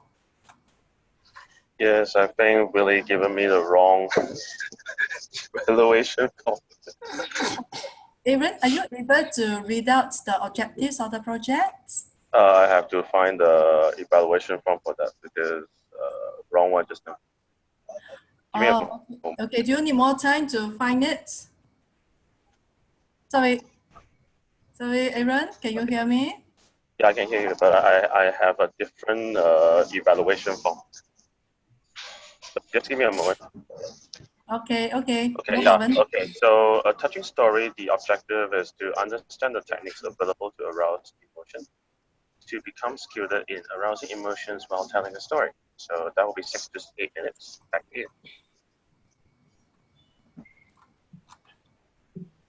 Okay. Yes. Aaron? Hello? Yes, okay. Yeah, okay. It looks like, okay, okay, so the timing of this speech is, okay, let me see. 6 to 8 minutes. 6 to 8 minutes. Okay, so, all right. Okay, so, okay, Willie, are you doing the timer or you're doing the timer, is it? Okay, can you start on your speech? Yeah, before I start wiping, may I just check how do I get to know about the timer this time? Okay. Like last time the screen was being flashed, like today, how are we like showing it? Okay, so are you using the computer? No, I'm using my mobile. Oh, mobile. Okay, do you see the left and right button? Okay, so I scroll it to Willie's screen, right? Yes. Here's a timer. Yes. Okay, just a second. Let me just. Okay, we'll give us some time to adjust. Okay.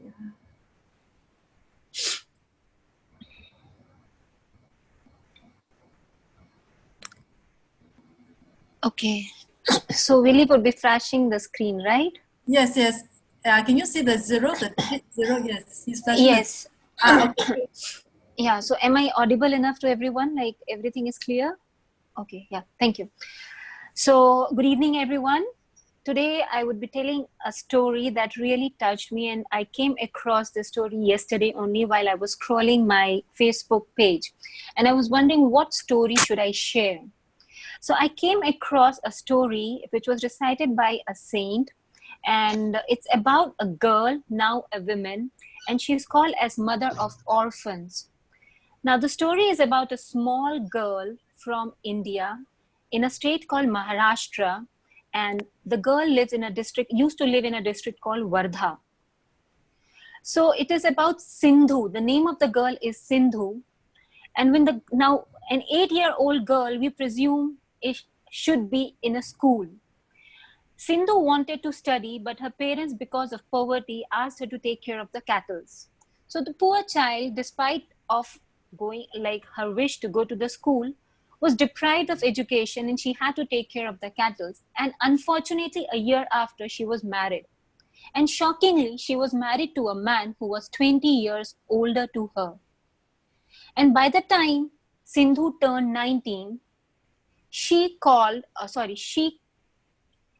by the time she was 19, she had 3 boys and was expecting with a 4th child. And she was a very lively, high-spirited girl. So when she was moving around her village, so she came to know that the village women were being exploited by a landlord by making them do quite hard tasks, and he was paying literally nothing to the women over there. So she made a point that she complains about it to the police authority and as well as the collector of the district. As a result, a police complaint was filed against the landlord, and he was prosecuted for it. But being a mafia kind of landlord, when he was released from the jail, he made it a point that he wanted to take revenge from Sindhu. So the question comes, what did he do? He straight away went to her husband and said that your wife is not of good character. She is carrying my child. So what you should do is you should kill her as well as the child she is carrying in her womb. How unfortunate of the man, he simply believed to what the landlord said. And in a rage, he punched Sindhu in her womb several times that she fainted on the spot. And he presumed that Sindhu had died. So he literally dragged her to a cow shed, and he left her over there so that the people might think that she was trampled by the cows and the oxes in the cow shed, and hence she died. But fortune wanted something else. Sindhu didn't die. She was still alive. When she gained consciousness, she realized that she was amongst the cows and oxes all around her. And one of the cows was just standing on top of her. And within few hours, in that pathetic condition, Sindhu delivered a girl child. She had no strength, nothing. Even how to cut the umbilical cord of that newly born child, she had no clues.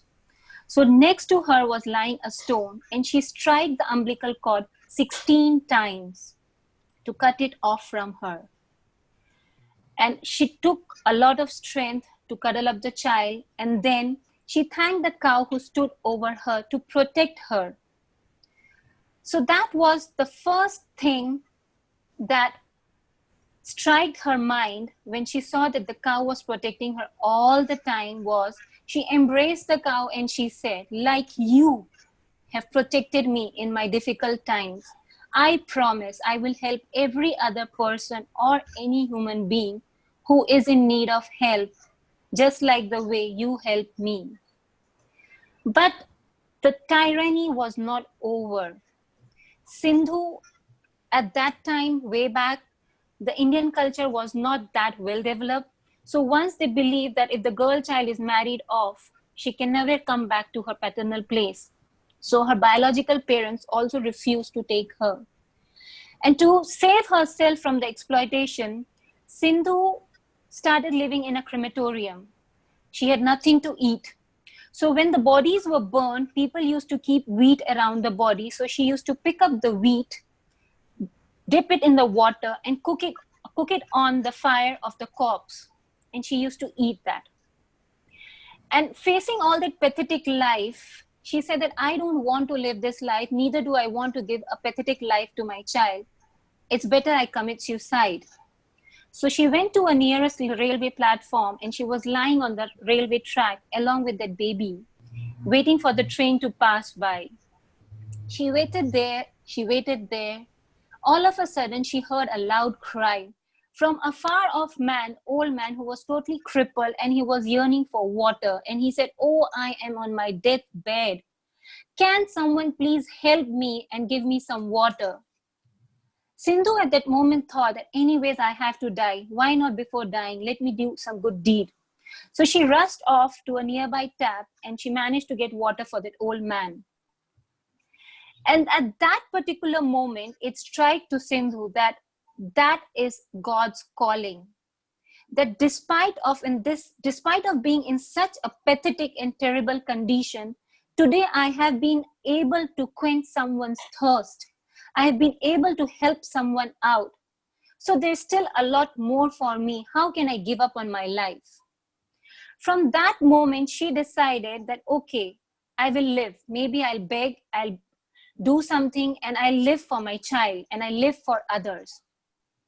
So while sitting under a tree, she realized that the tree over her head had a broken branch, and the branch was dangling on her head with a very thin strand of the bark.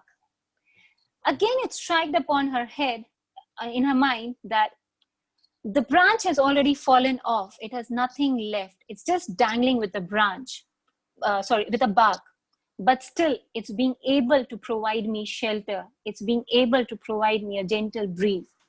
So even if I'm torn, even if I'm ripped apart, even if I'm totally broken, still I have the ability to help someone.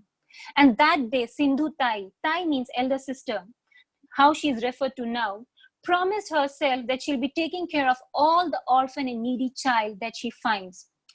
Gently, she started taking and collecting all the needy children. She begged for them, she sang in the trains, collected money or whatever food she used to get, and she used to feed them. And to be a truly unbiased lady, she herself kept her child in a different orphanage so that she can be totally fair to other orphan children.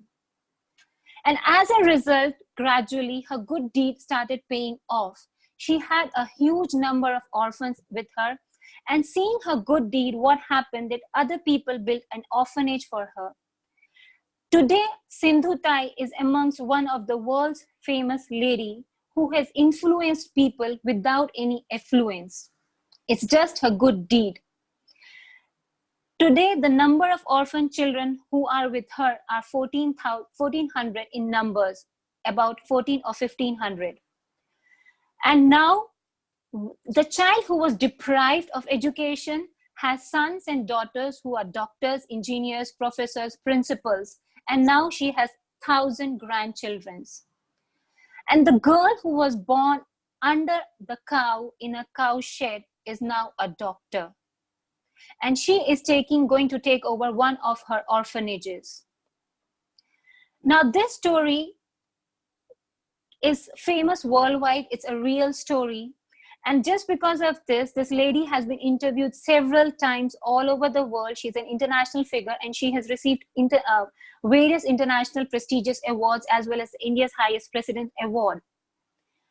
So the entire story touched me so much that I tried to pick a few points from the stories that reminds me that first thing, the moment her husband trusted the landlord is that we should never trust anyone.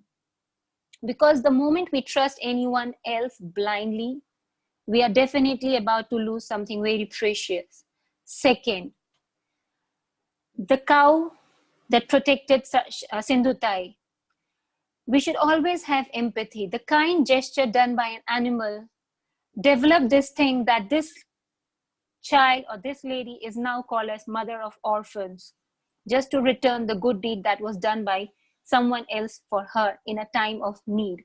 So today this lady is standing in time of need for all the rest people who are really in need of help. Secondly, everything has a right time.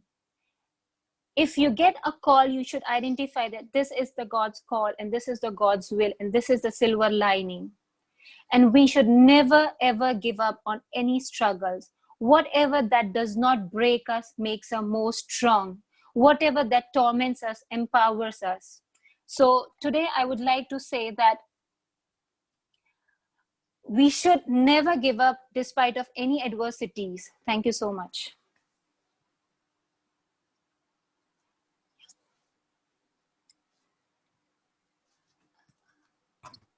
Okay, thank you, Pallavi, for your speech. Okay, we have come to the voting stage. Okay, please vote for the best speaker, and we will carry on the evaluation. So I will give about a few minutes, about 2 minutes, for everyone to fill out the evaluation, the polling.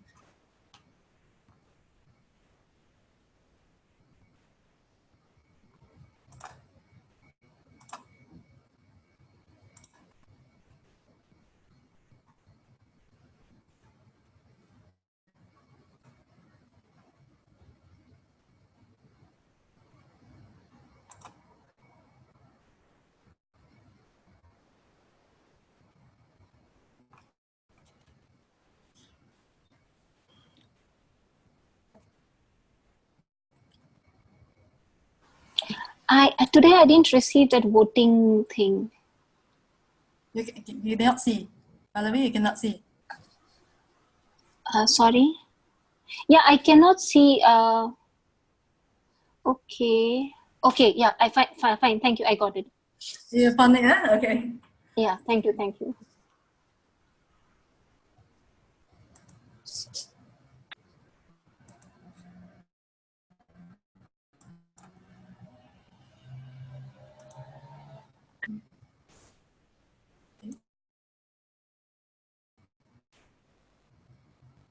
Okay, is everyone done with the event with the polling? Is everyone done? Okay, can I have a thumbs up? Okay, I can see Alicia. Okay. Okay, we'll have a break of 5 minutes. Yes. So at 11, okay, the time now it's 11:03. At 11:08, we will come back again.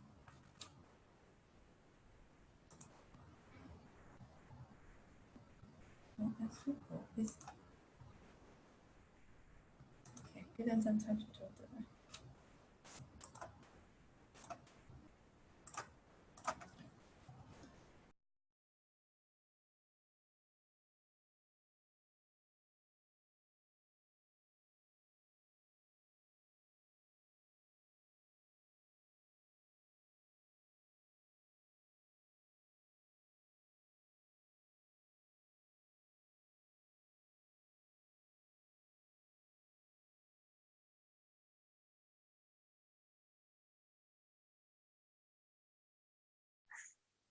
We have come to the evaluation segment. Welcome back, everyone, to the evaluation segment. Okay, the first evaluator will be Julie. Okay, I will have a short introduction of Julie. Yeah? Okay, she's a member of various online Toastmasters club. This is how she introduced herself. It's never too late to begin a new blog. Never too late to tell another story about my pictures or myself. Okay, she's doing evaluation on Joanne's speech. Okay, so all evaluation speeches is 2 to 3 minutes. So at 2 minutes, it's green light. Okay, at 2.5, it's yellow light. At 3 minutes, it's red light. So after that, you will be given the 30 seconds to finish your evaluation speech. Okay, is the timer ready? Okay, let's see who's the timer. Okay, so Willie, Willie is the timer. So he's, okay, Julie, you can start now. Madam Toastmaster and fellow Toastmaster, And I think most of us are guests now. John is a pleasure to listen to. She is speaking from the Humorous Manual, Level 1. Of course, you don't have to put any humor in Level 1 speech. They are exactly like any other level. But she did put a lot of humor in her speech. I really enjoyed it a lot. She was giving the second speech from the evaluation and feedback. It means when you give a speech about anything you want, any style, and she gave in humorous style, and then you listen to the feedback and incorporate it in the second speech. That is what she did. She had a very good beginning and immediately drew us into her speech. And a very good end, even if she had to tell it very fast because she went very long. Why? And that is my suggestion. When you give different stories, don't give too many because we cannot remember. We do remember that he dreamed a beautiful car and a big rich husband and so on. And finally fell in love with someone come to her house in bicycle. But we couldn't remember all the others who came and went. The only one I remembered it was the one who fell drunk. But if you can, try to stick to 3 stories which we can remember. So we come up with something in our mind, really. She fulfilled very well her speech objectives. And in plus, she was also funny. Thank you. Okay, thank you very much. Thank you very much, Julie, for your evaluation speech. Okay, okay, Willie, can I just check with you? Are there any changes in the lineup of the evaluators? Tricia will be the next one. Okay, so the second one is Tricia. The only one I think I will need is her email. Thank you. Okay, Tricia, she is a member of various online Toastmasters club. She has earned the following titles: ALB, ACG, Level 4 in Leadership Development and Innovative Planning. I quoted her introduction. I joined Toastmasters in May 2017 and became president of my brick and mortar club in June 2017. I was an area director last year, 2018 to 2019, and shared my traditional DTM by the end of this year. Okay, she will be evaluating. Let's see. Okay, she's evaluating Toastmaster Willie Lowe's speech. Okay, 2 to 3 minutes.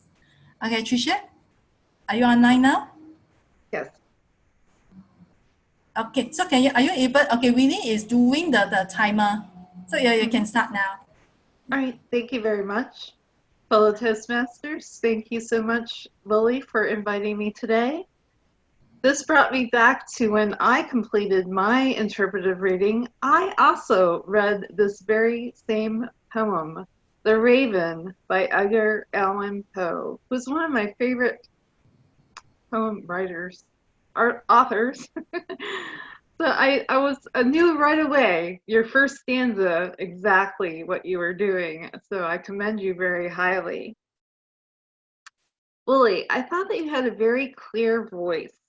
It was obviously structured because this is a poem, and this particular poem is very structured. So I thought that you read the stanzas very well.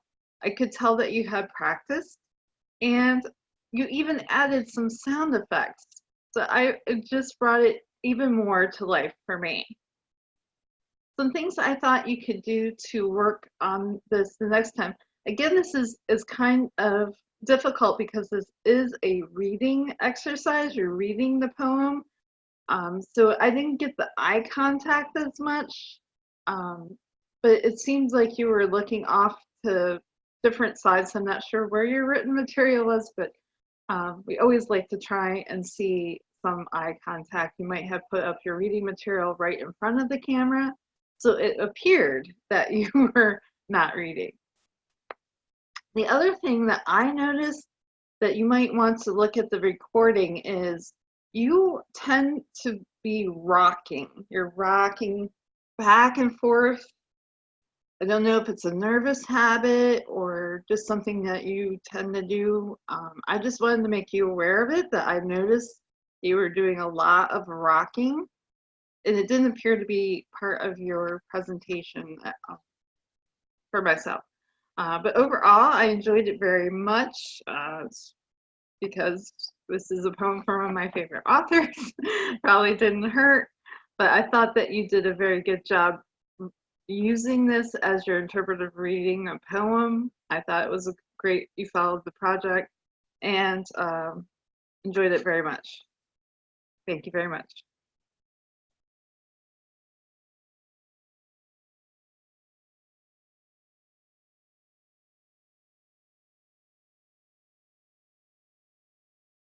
Yamping, you're mute. Can't hear you.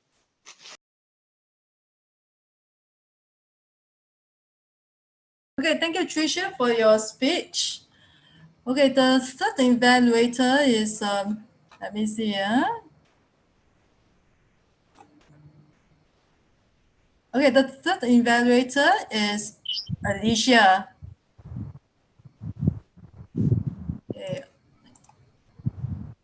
Okay, so let me introduce Alicia to everyone.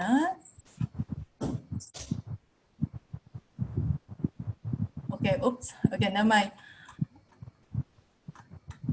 Okay, Alicia is from Whampoa Toastmasters Club and also the member of the SG Online English Toastmaster Club.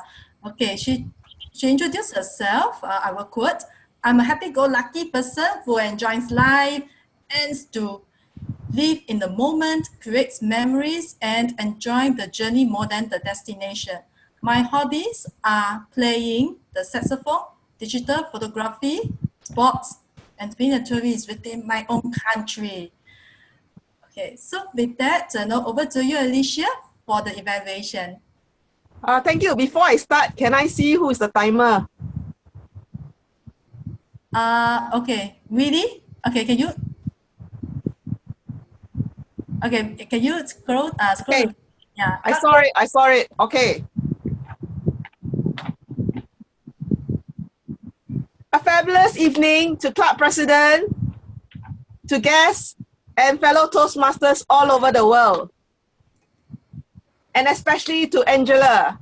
Thank you for your speech today. I will evaluate you in two areas. The first area, what I can learn from you. And the second area will be what everyone here can learn together. And hopefully, we all get inspired together to a higher level. Firstly, you gave us an appetizer. And you whetted my appetite with your title, "Why You Should Learn to Shout for Help in 4 Languages."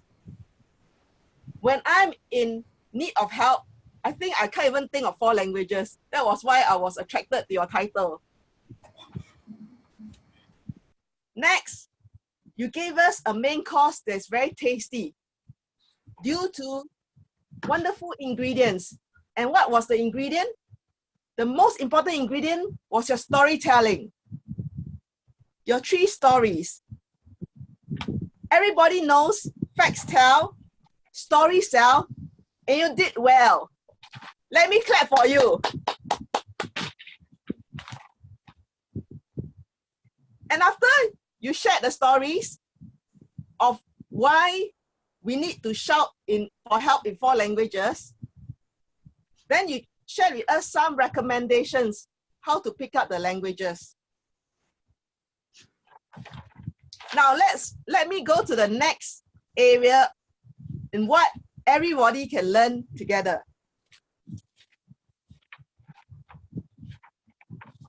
As this is an online Toastmaster club, you need to have eye contact at the camera.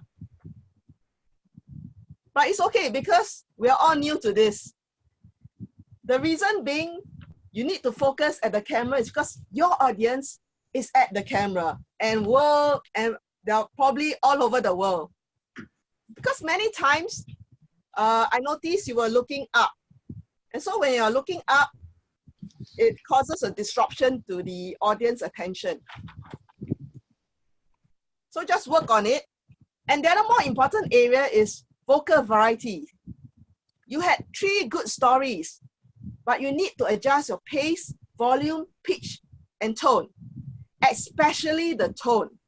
The reason being, the tone, when you adjust your tone and put emotions in it, the audience can better remember your stories. Always remember the famous adage. People won't remember what you say, but they'll remember how you make them feel. So to conclude, I love how you gave us the appetizer, the wonderful dish, but I hope my recommendations will add additional ingredients to make a more tasty main course in your next speech. Over to you, Toastmaster Evening.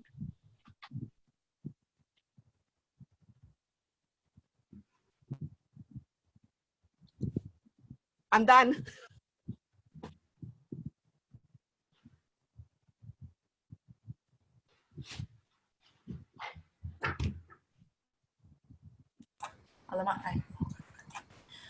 Okay, the 4th evaluator is Peter. Okay, Mr. Peter Okay. Okay, let me introduce to everyone here. Yes.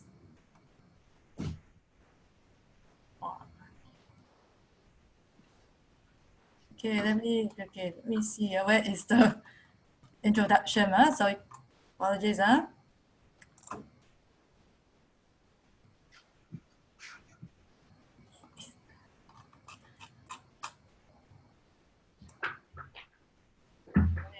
Wow, this is a very long chat.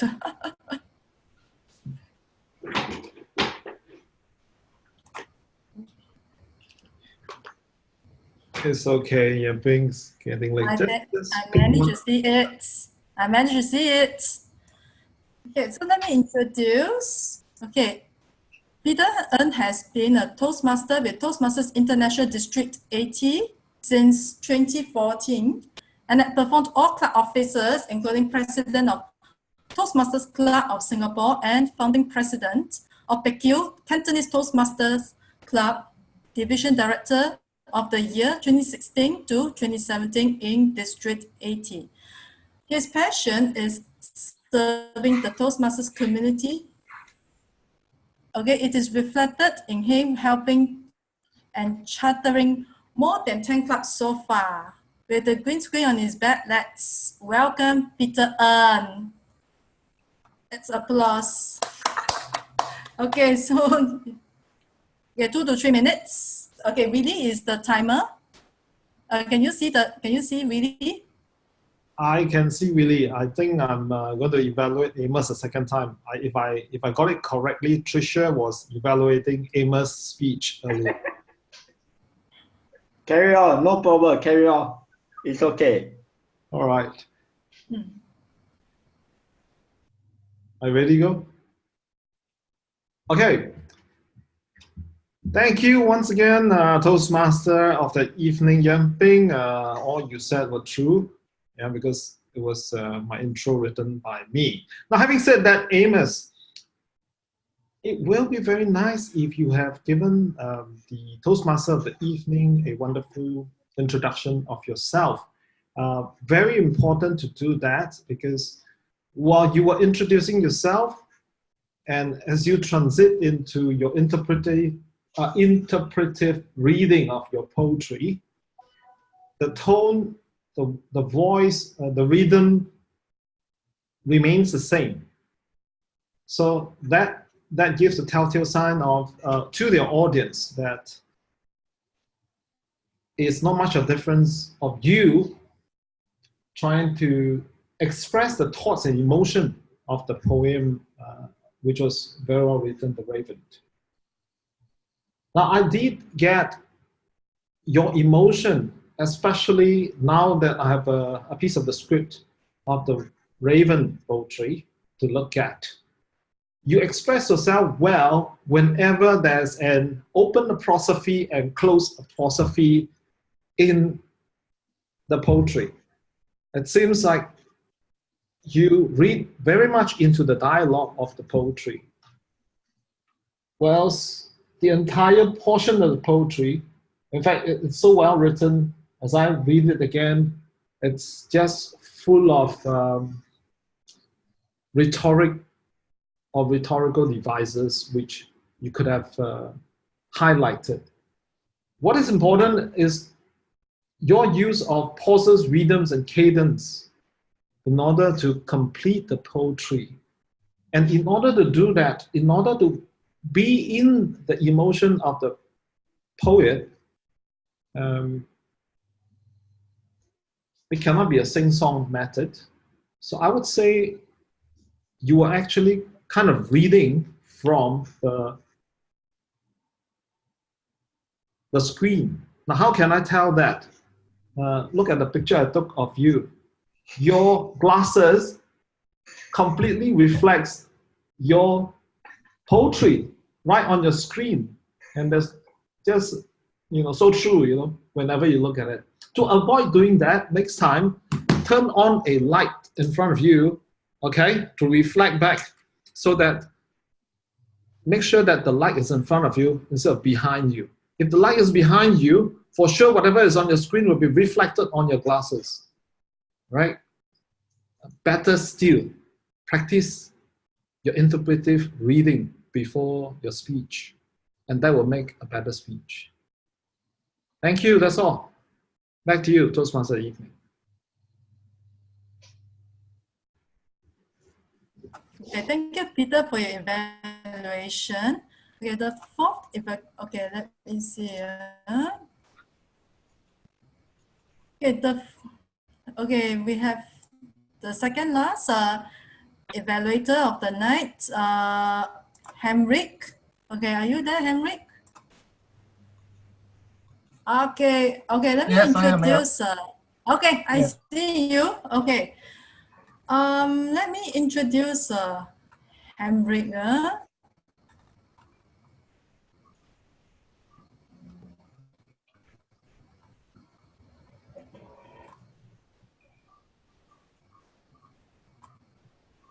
Okay, Henrik is from the Ablaze Toastmasters Club.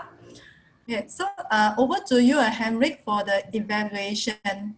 It's 2 to 3 minutes. So, Mr. Toastmasters, members, honored guests, and especially Li Shan.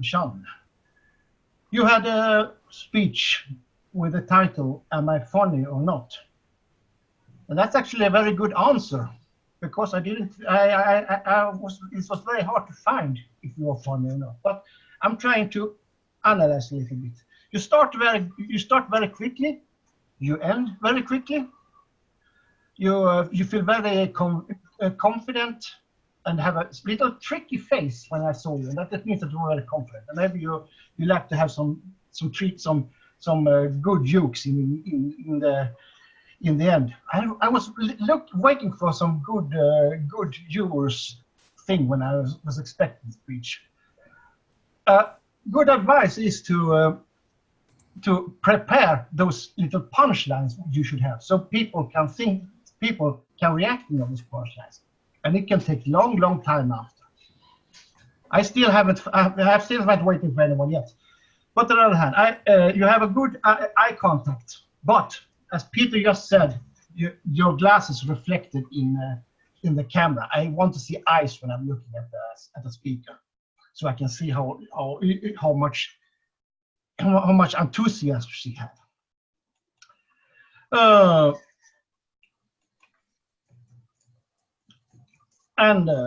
You did choose anecdotes, yes, and you have a little bit of funny humor actually. Even if it's very very hard to see, but I found it after a while when you showed up and looking around.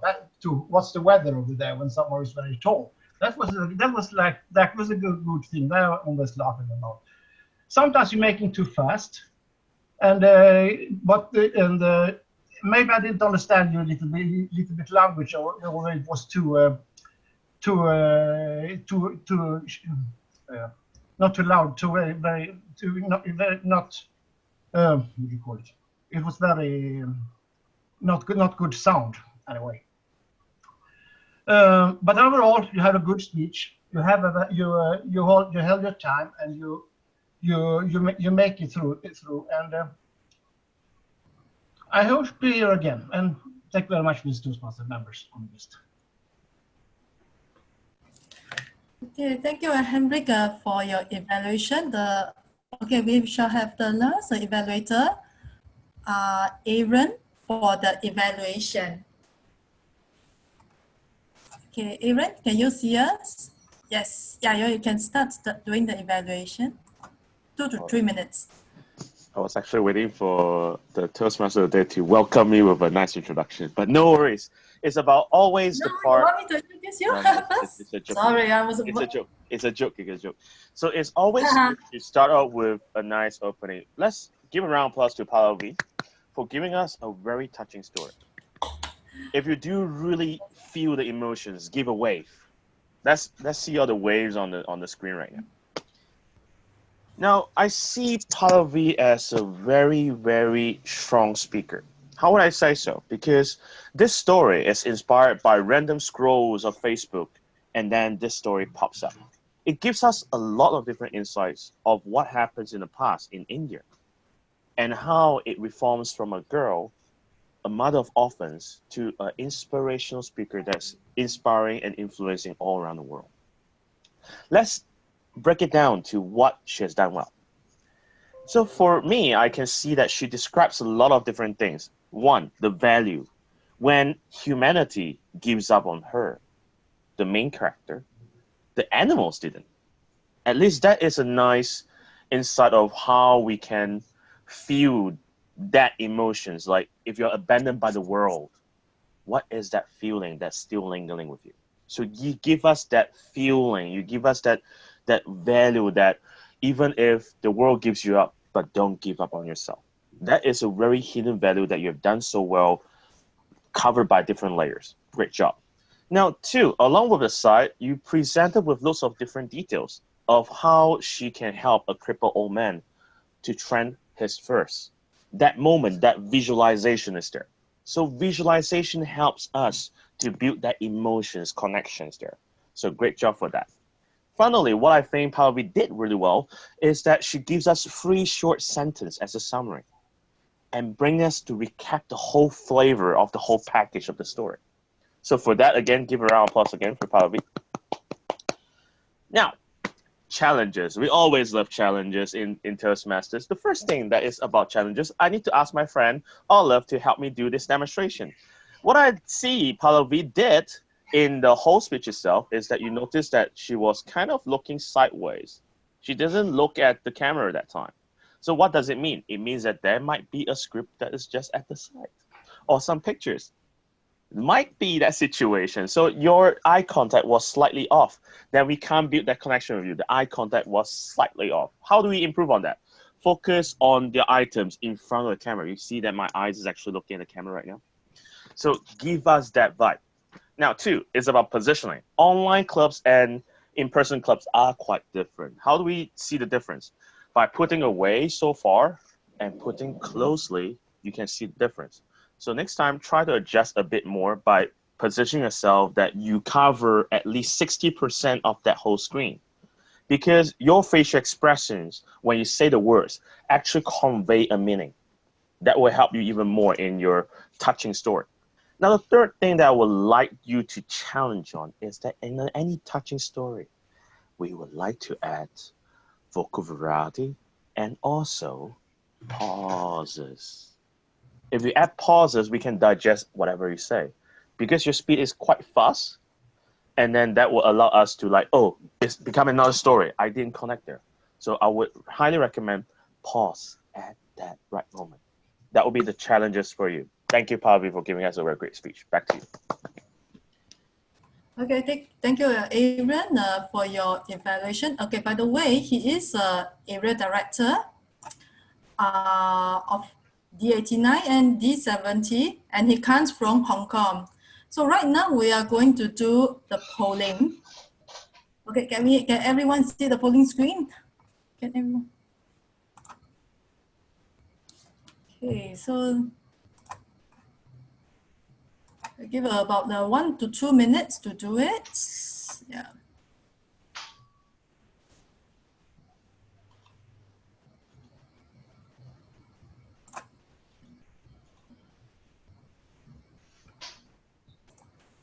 Okay, is everyone done with your polling?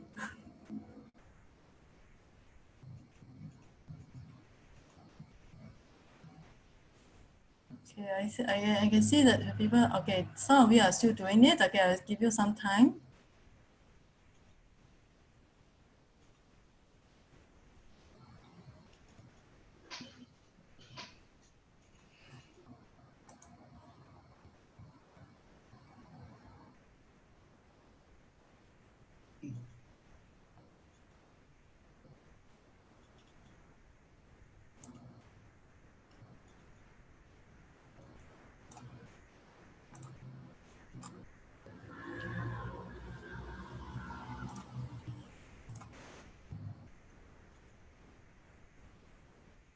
Okay, is everyone done with the polling? Maybe can you give me a? Oh, okay.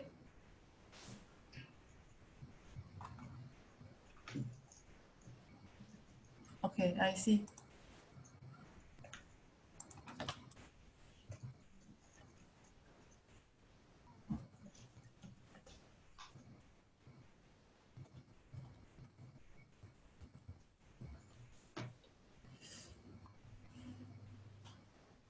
Okay, let's give Joan some time to do the polling.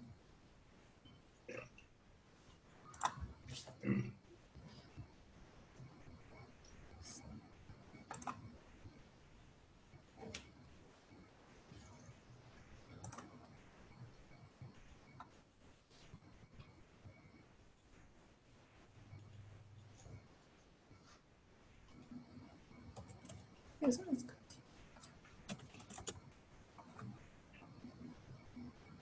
Okay, so okay, let's continue. Okay, just a short one, the language evaluation by Janice. Okay, this is going to be an interesting project for me, since I am over here in the United States and most of you are over in Asia, and everyone is speaking in not their main language, their primary language. So I think that this position probably should be given to someone who is speaking more of the, I would say the English version, English, as opposed to American English, because some of the words and phrases and acronyms that you folks use, I'm starting to pick up on some of them, like they talk about personal mobility devices, and your school levels are different too. So I said, I think that this position should be given to someone, if you do consider using this and keeping this position, it should be someone in Singapore. And I think that's about all I can say about it. I did give a word of the day, and in the clubs that here in the United States, we try to use the word of the day during our presentations, during our table topics and speeches. and I didn't hear that word used. So I said, I'm not sure if that's the difference between the clubs here in the United States and the clubs elsewhere, but that's another difference. So I said, this position probably should be given to someone in Singapore rather than someone over here in the United States, because of our dialects and our acronyms and things are completely different. And that's about all I have to say on that. Thank you. Okay, thank you very much, Dennis, for your feedback. Okay, we will take into consideration about it. Okay, let me invite Willie for the closing speech. Toastmaster Willie, please. Okay. Thank you. Before I close the meeting, can I have the guests and those Toastmasters for District 80 who attended this meeting for the first time? Okay, Tricia, first, give us your feedback. I was very pleased to be invited to this meeting. I guess it didn't really dawn on me when I glanced very briefly at the agenda that it was going to be 2 hours. That kind of was surprising to me.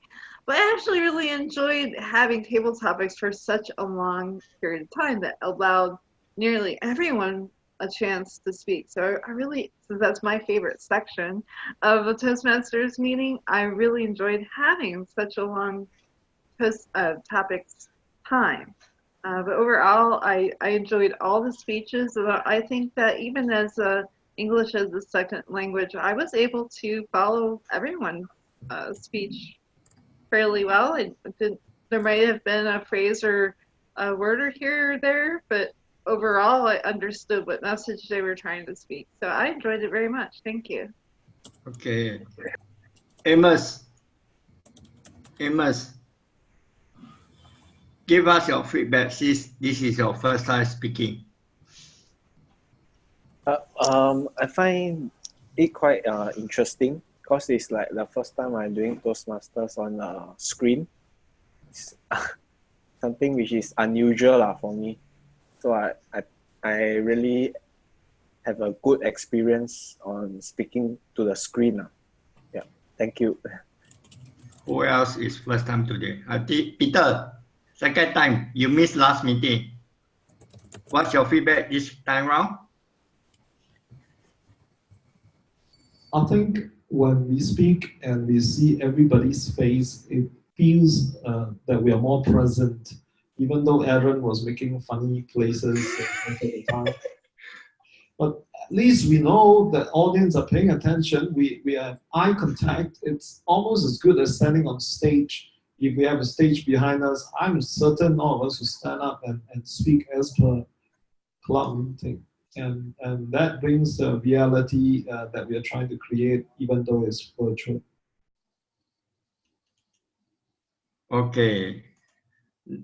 Do I have anyone else? Okay, let me go. Okay.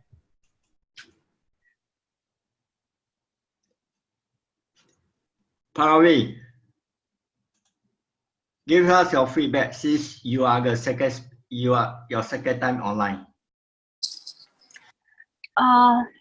Okay, thank you, Willie, for the opportunity. I guess being new to the entire setup, like if I talk personally about myself, what I felt is, yeah, I still need to learn more about how to do speeches online, because many a times, like if I talk about myself, since I'm using mobile, so every time, definitely when I give speeches, I look for a non-verbal cue from the audience that whether they are getting or not. In my case, I have to literally stop or scroll the screen to see what are the people's reaction to it, and in between, like I had to think that okay, back of my mind it was going that where is Willie's screen, I have to see the time thing. So at the end I just scroll to see where are you, and at that time you were holding the red screen. So that's a fight for me. And definitely, like when I give speeches, I am fond of using props and all, but yet I'm still exploring. And as someone suggested last week, that there should be some kind of tutorial, especially like for certain things, like what should be the camera angle, because for me, I had placed my phone horizontal, so my camera is over here and I'm looking at the screen of all the other club members. So maybe we should be informed a bit before about the basic and technicalities.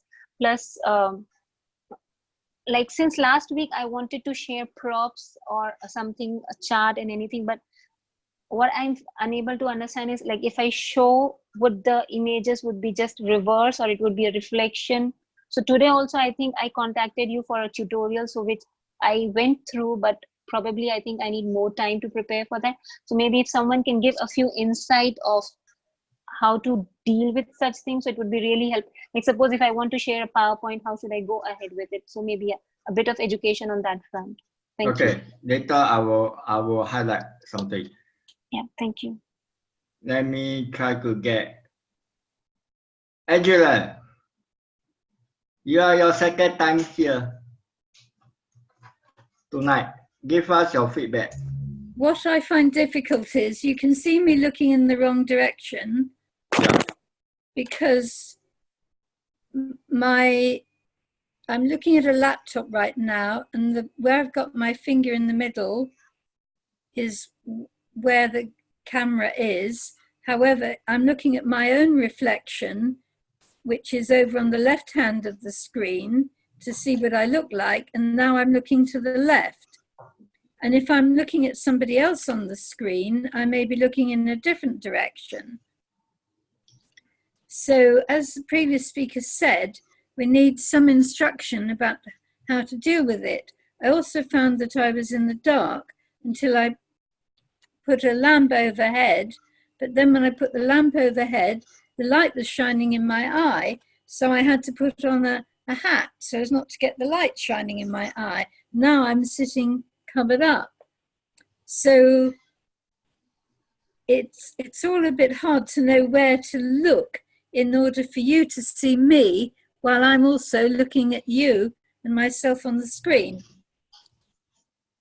Can I offer some advice, Billy? Yes, please do.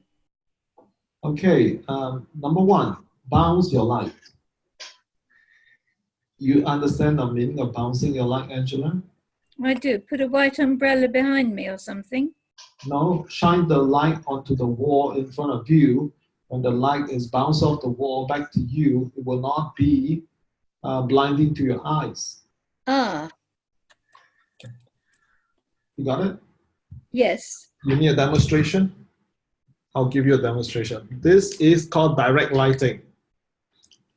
This is bounced. Yeah, I just turned the light in front of me against the wall. Now it's on my face. Now it's against the wall. Got it? Yes, that stops the light reflecting in your glasses. Yeah. I like to see Aaron's face clearly in future.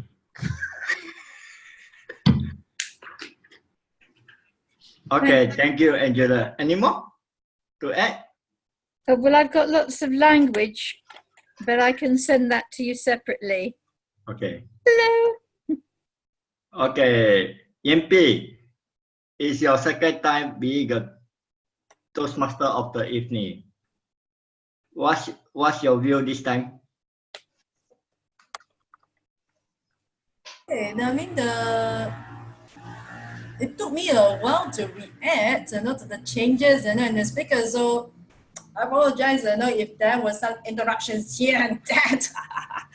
Okay, but overall, I actually enjoy it. To be honest, I was actually toggling, between this Zoom browser and the web browser. So I know that I may not be giving a lot of eye contact. So pardon me if you think that I was very, very engaged at a point of time. So I think this can be further improved. But with time, I think I can get used to it. Okay, the person I go to unmute will give me some feedback. Alicia.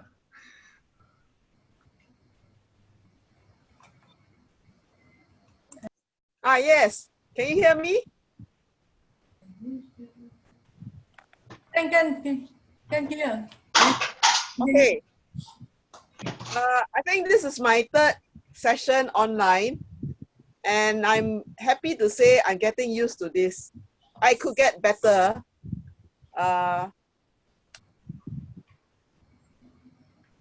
This time I can say I took everyone's advice.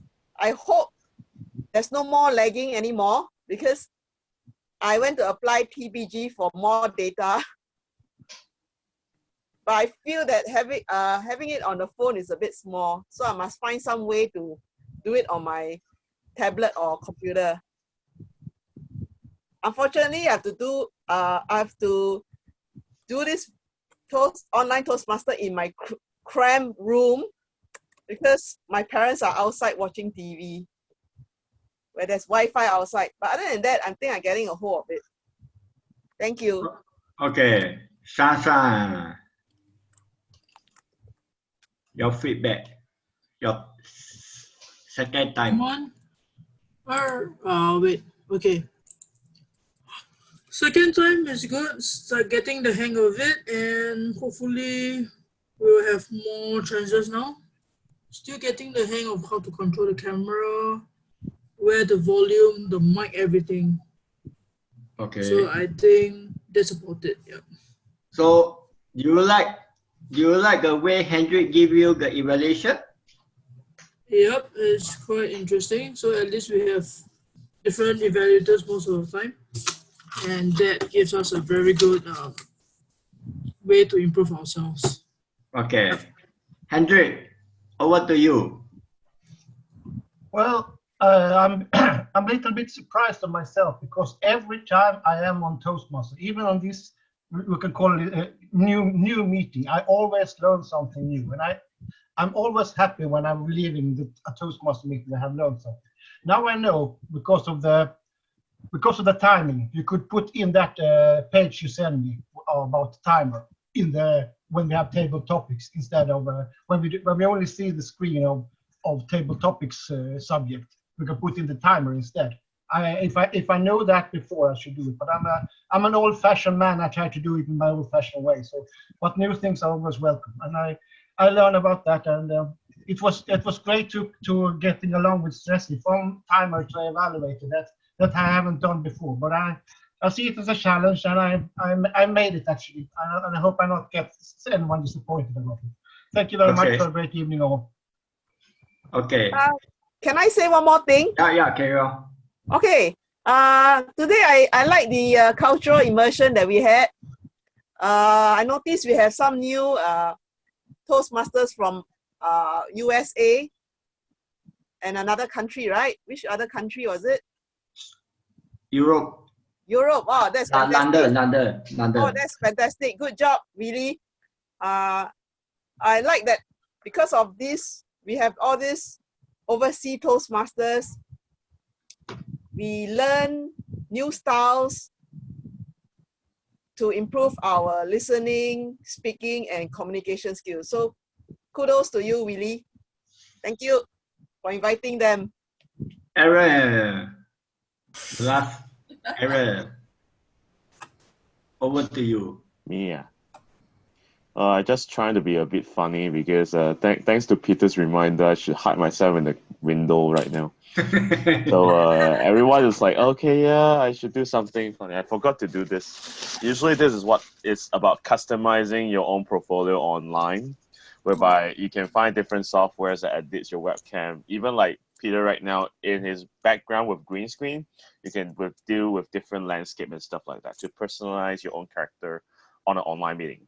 So you just need to be yourself quite more fun. And also thank you for Jay for coming by so late. Yeah, so for today's meeting, I think a couple of things I need I could help the club on reminding. One is that today's main problem is actually not about the positioning or how we do the evaluation. Today's problem is actually mainly on the evaluation forms. So I think the main point is that it's the responsibility of the speaker to send the evaluation forms to the evaluators for a start. Otherwise, Willie will be overwhelmed with workload. But then give a round of applause to Willie for that first, because without him, we evaluators will not have the correct copies of evaluation forms. So that's one thing. Thank you, Peter, for the very nice background applause. I could find a funny one later on, but yeah. But yeah, that's one thing that I think it will actually delegate the burden on, and everyone can have a very smooth meeting with the correct evaluation. Two is that I think the Zoom part that I mentioned last week, that tutorial is good to start beforehand, so everyone can get used to it. So I think a couple of things I can teach on within the next 2 minutes. The first tip that in online meeting is that when we do the mute and unmute buttons, we always have to remind ourselves that next time when we do the speech, or like especially Yamping, she forgot around like 3 to 4 times because like, oh, I mute already, but I forgot that I have to unmute. So there will be one reminder for that situation of unmuting. We usually do this. So how can you see this part? Is click on the gallery view. You can see everyone. And then when we actually do this, right, you notice something is wrong. No one can hear you. Then you will actually unmute. It helps you to serve as a reminder for that. Two is that I love Shanshan's speech today. I think Shanshan's speech actually give me the vibe when I was very young. When I was back in the age whereby I feel that I am not very funny and a very serious person. She gives me that very nice vibe. So in terms of expression-wise, she did very well. So in terms of how we occupy 60% of that screen itself, we always have the common error, just like what we have mentioned, like Annie actually mentioned, we will actually look at the screen and then we forgot to look at the camera, right?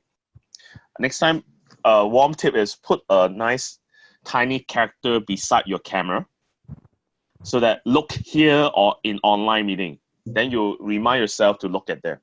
Then treat that as a habit. Then once you get used to it, then you can focus on eye contact directly, and people will feel that you are looking at me. Thirdly, as I mentioned before, co-host, don't do it all alone, Willie. You have to spotlight. You are a timer, and you have to spotlight everything. It's troublesome. I think you know what I mean. So remember to delegate to, like, for example, Hendrik is part of Ablaze. They use Zoom as well. You can delegate to me. We can help you. We can also ask Uncle Toastmaster of the Table Topic Master, although we don't have the yogurt girl today. But yeah, I mean, like, it's about how you can customize the fun. So these are the 3 things that I think is the top priority to correct. And then final touches is I would highly suggest, since we have so much time for 2 hours, right? While people are doing the break, why not consider that 1 minute of silence whereby people from all around the world can give some feedbacks? Not just us as an evaluator, but every one of you actually is an evaluator. So everyone's opinion to improve, to help the speaker improve, is very valuable. So try to put that into the chat box. Like I usually put that in my club and say 1 minute of silence. We will have one good point and 1 improvement point. That's the shortest that you can actually talk about. So those are the 4 points. I hope that you can take into heart and then try it next time. I think you should understand what I mean, because that's what we do in compare communicators. Yeah. So yeah, back to you. Okay, over to Danish. Okay. Actually, I like Aaron's suggestion about the giving everybody the evaluation. What I'm doing on my computer is I'm actually running 2 screens. It lets me put the chat box over on the second screen, so I can keep that up and running so it's not blocking the rest of my screen. So doing that would allow me to type in comments or evaluations while I still see what's going on. Today I also still had to run my phone for my audio, so that's why you see 2 pictures of me on the gallery view. I guess it's working okay if everybody's able to hear me. That's just what I'm doing here for my hardware. I just want to pass that on. The overall meeting was pretty good. Your timing is still an issue. I guess we'll still have to figure out how to set up a timer on the screen so that it's easy for everybody to see, so that you don't have to scan all over the gallery view, especially if you're using a telephone. But, good meeting. Thank you. Okay. Jared, you are the last one to come in. Any just your feedback or your last part where the time you come in.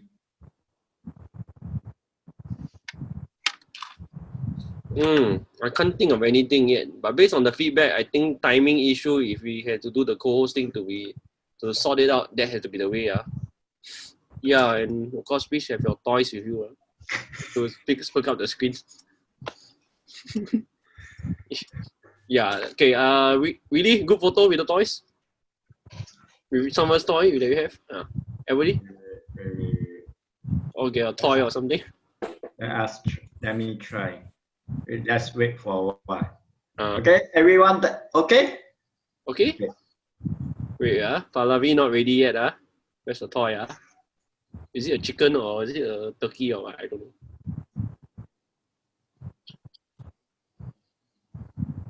Okay. Okay, just wait for Hendrik. Hendrik not update. Okay, never mind. Peter, that's a lame toy actually. Okay, done. Done. Okay, wait, do again. Every in position. Okay. 3, 2. Wait. Really do your cue. Okay, 1, 2, 3. Okay. Okay, good. CJ, you also join us at the last minute. Your feedback. Fantastic Friday, fellow Toastmaster.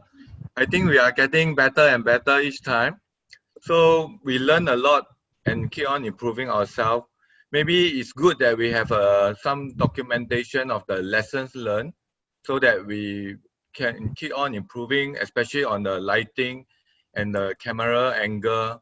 We should document it down and share it with the rest of the people, especially those first timer.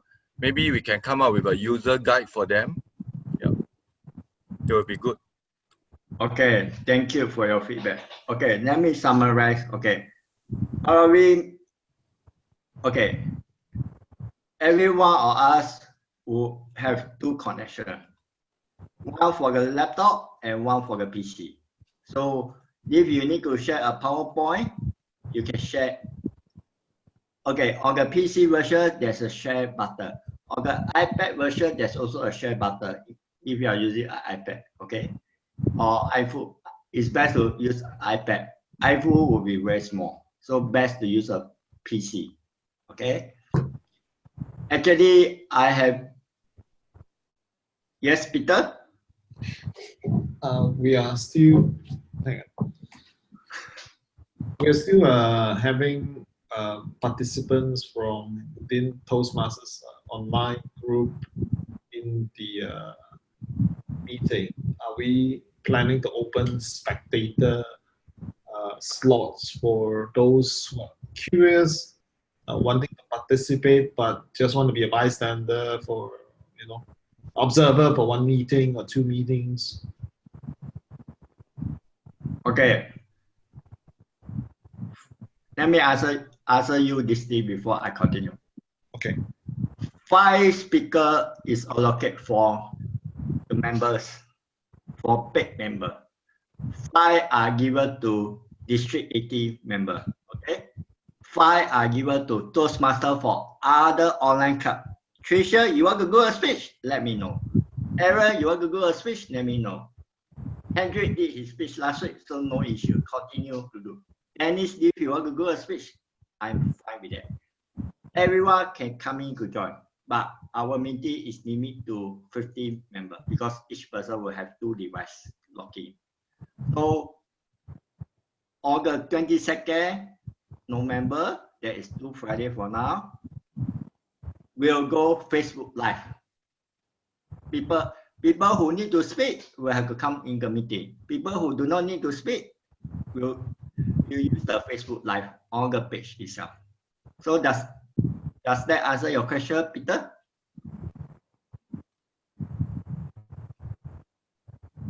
Okay, thank you. Okay. And back to my question to Paravi. Actually, there is a briefing before we start the meeting. How to use the feature, but because it's only used for desktop user, for mobile user, we have not implement that. Next, okay, Peter, I need, okay, to Peter, Shansha already give me the email address. Error, I need your email address. CJ, I need your email address. GameP, I need your email address. Alicia, I need your email address. I will allocate the co-host to you for the next meeting automatically. And every meeting will set it automatically. Because next Friday, I have a dinner, but I will still go online on my iPad. So it will be, so you, Sasha can help me to allocate who will do the spotlight. Actually, I never do a spotlight today. It's auto. It's auto today. I don't know why it's auto. Maybe because of the yesterday I have another session. We do so many spotlight for 4 times for 4 speakers. So Sasha will help me to manage that. I will connect remotely for iPad. Okay. Today the internet connection is stable as compared to last week. So we can continue to speak. And actually, I have opened the speaking slot to District 80 and to the whole world, but I have not officially announced to the whole world yet because I try to get the Easy Speak portal set up ready so that people can just sign up because Google Form is giving me a lot of administration work. Easy Speak have a standardized format of the meeting, so it's automated.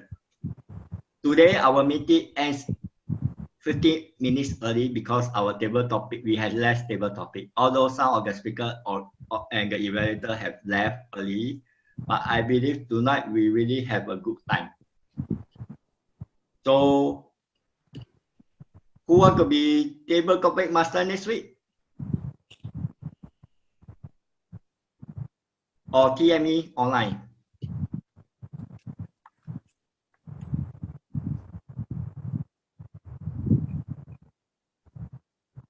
So, Aaron just showed a screenshot of how he shared a PowerPoint. So, does that answer you, Paravi? I think on mobile you can do that. So, you can do that on your PC, but mobile will be a challenge for you. Angela, you know how to do a share option? A share PowerPoint? No, not yet. Okay, at your bottom of the screen, there's a share button. Do you see that? Yes, in green. Okay, select that and then it will pop up icon, a screen. Try to use screen. Go use a go choose PowerPoint or whatever application you have. Sorry, don't use PowerPoint, use what? No. When you share your screen first, you share your screen first. Select the first one, screen. You saw the basic advanced file. Sorry, I don't understand the instruction. Okay, you click on, everyone click on share at the bottom. Yes.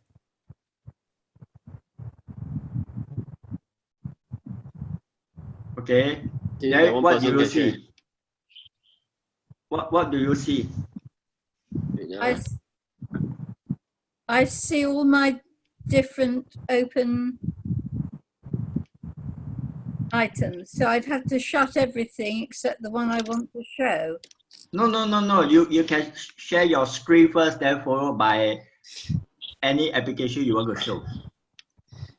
You just choose the one that you would like to share from that options that you have. Okay.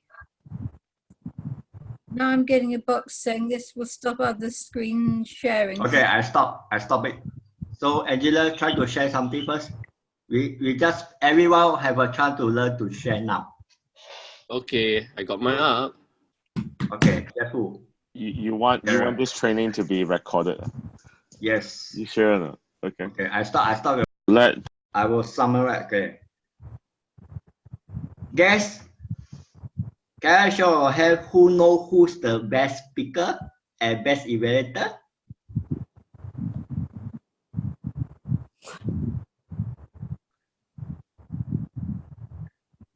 It's just two same person. Paravi and Aaron. Paravi is the best speaker. And Aaron is still the best inventor. Never mind. Next meeting, let's all give a round of clap before we proceed. Okay.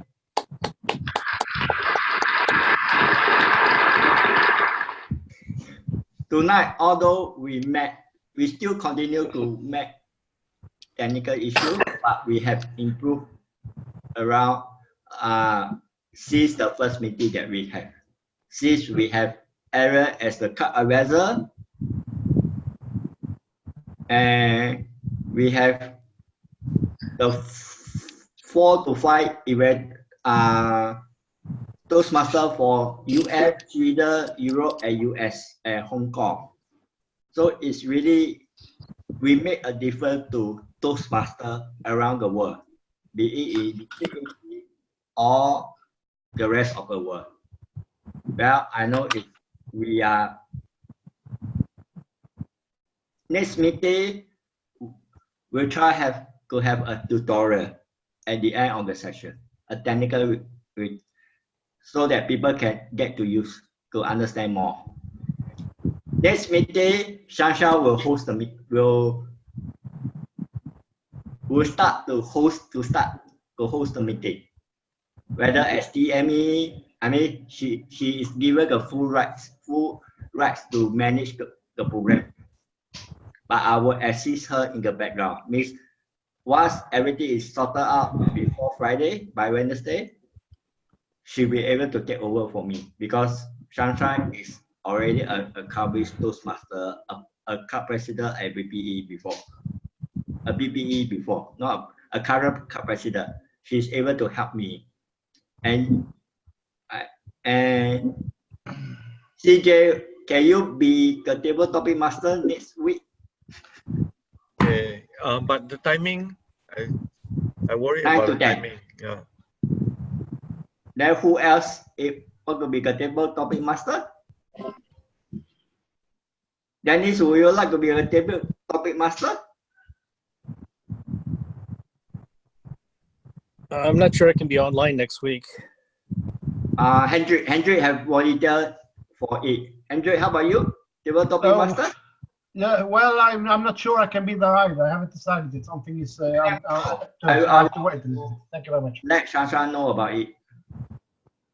Peter, any role for you? Speaker role or evaluator role? Or table topic master? Okay, table topic master. Okay, good. So who are going to be the TME?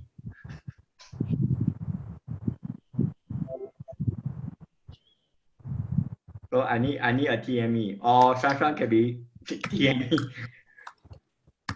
Okay, right, Shanshan. I will help you with the logistic in the background. Sorry? TME? Okay, I'll try. Normal meeting is very simple. I will try to see whether I can manage the co-host. Because now we have more co-hosts for the next meeting. So okay, my table topic session will have prizes. How can you virtual prizes or real prizes, right? Actual real prizes. Yeah. Send all the way to Hong Kong? No, the price is ready for your claim, but the postage you gotta pay yourself. Yeah, it's free gift from me, but you pay the postage. Yeah, that is true. True. Follow Evan's. Like Evan has a very interesting way of doing things, or like you can do anything that is digital is the best lah. Yeah, so I may even send a chicken poster to you. okay, enough of chicken. And this is real present. I'll display it when you all come online next week. Okay, and it's up to you. That there is a value on the present that I'm delivering. Okay, for the best table topic and the most interesting table topic. All right, that's my role for next week. Okay, I declare the meeting closed. And then if you are going to hang around, no problem, because I will go stop recording for now. Thank you.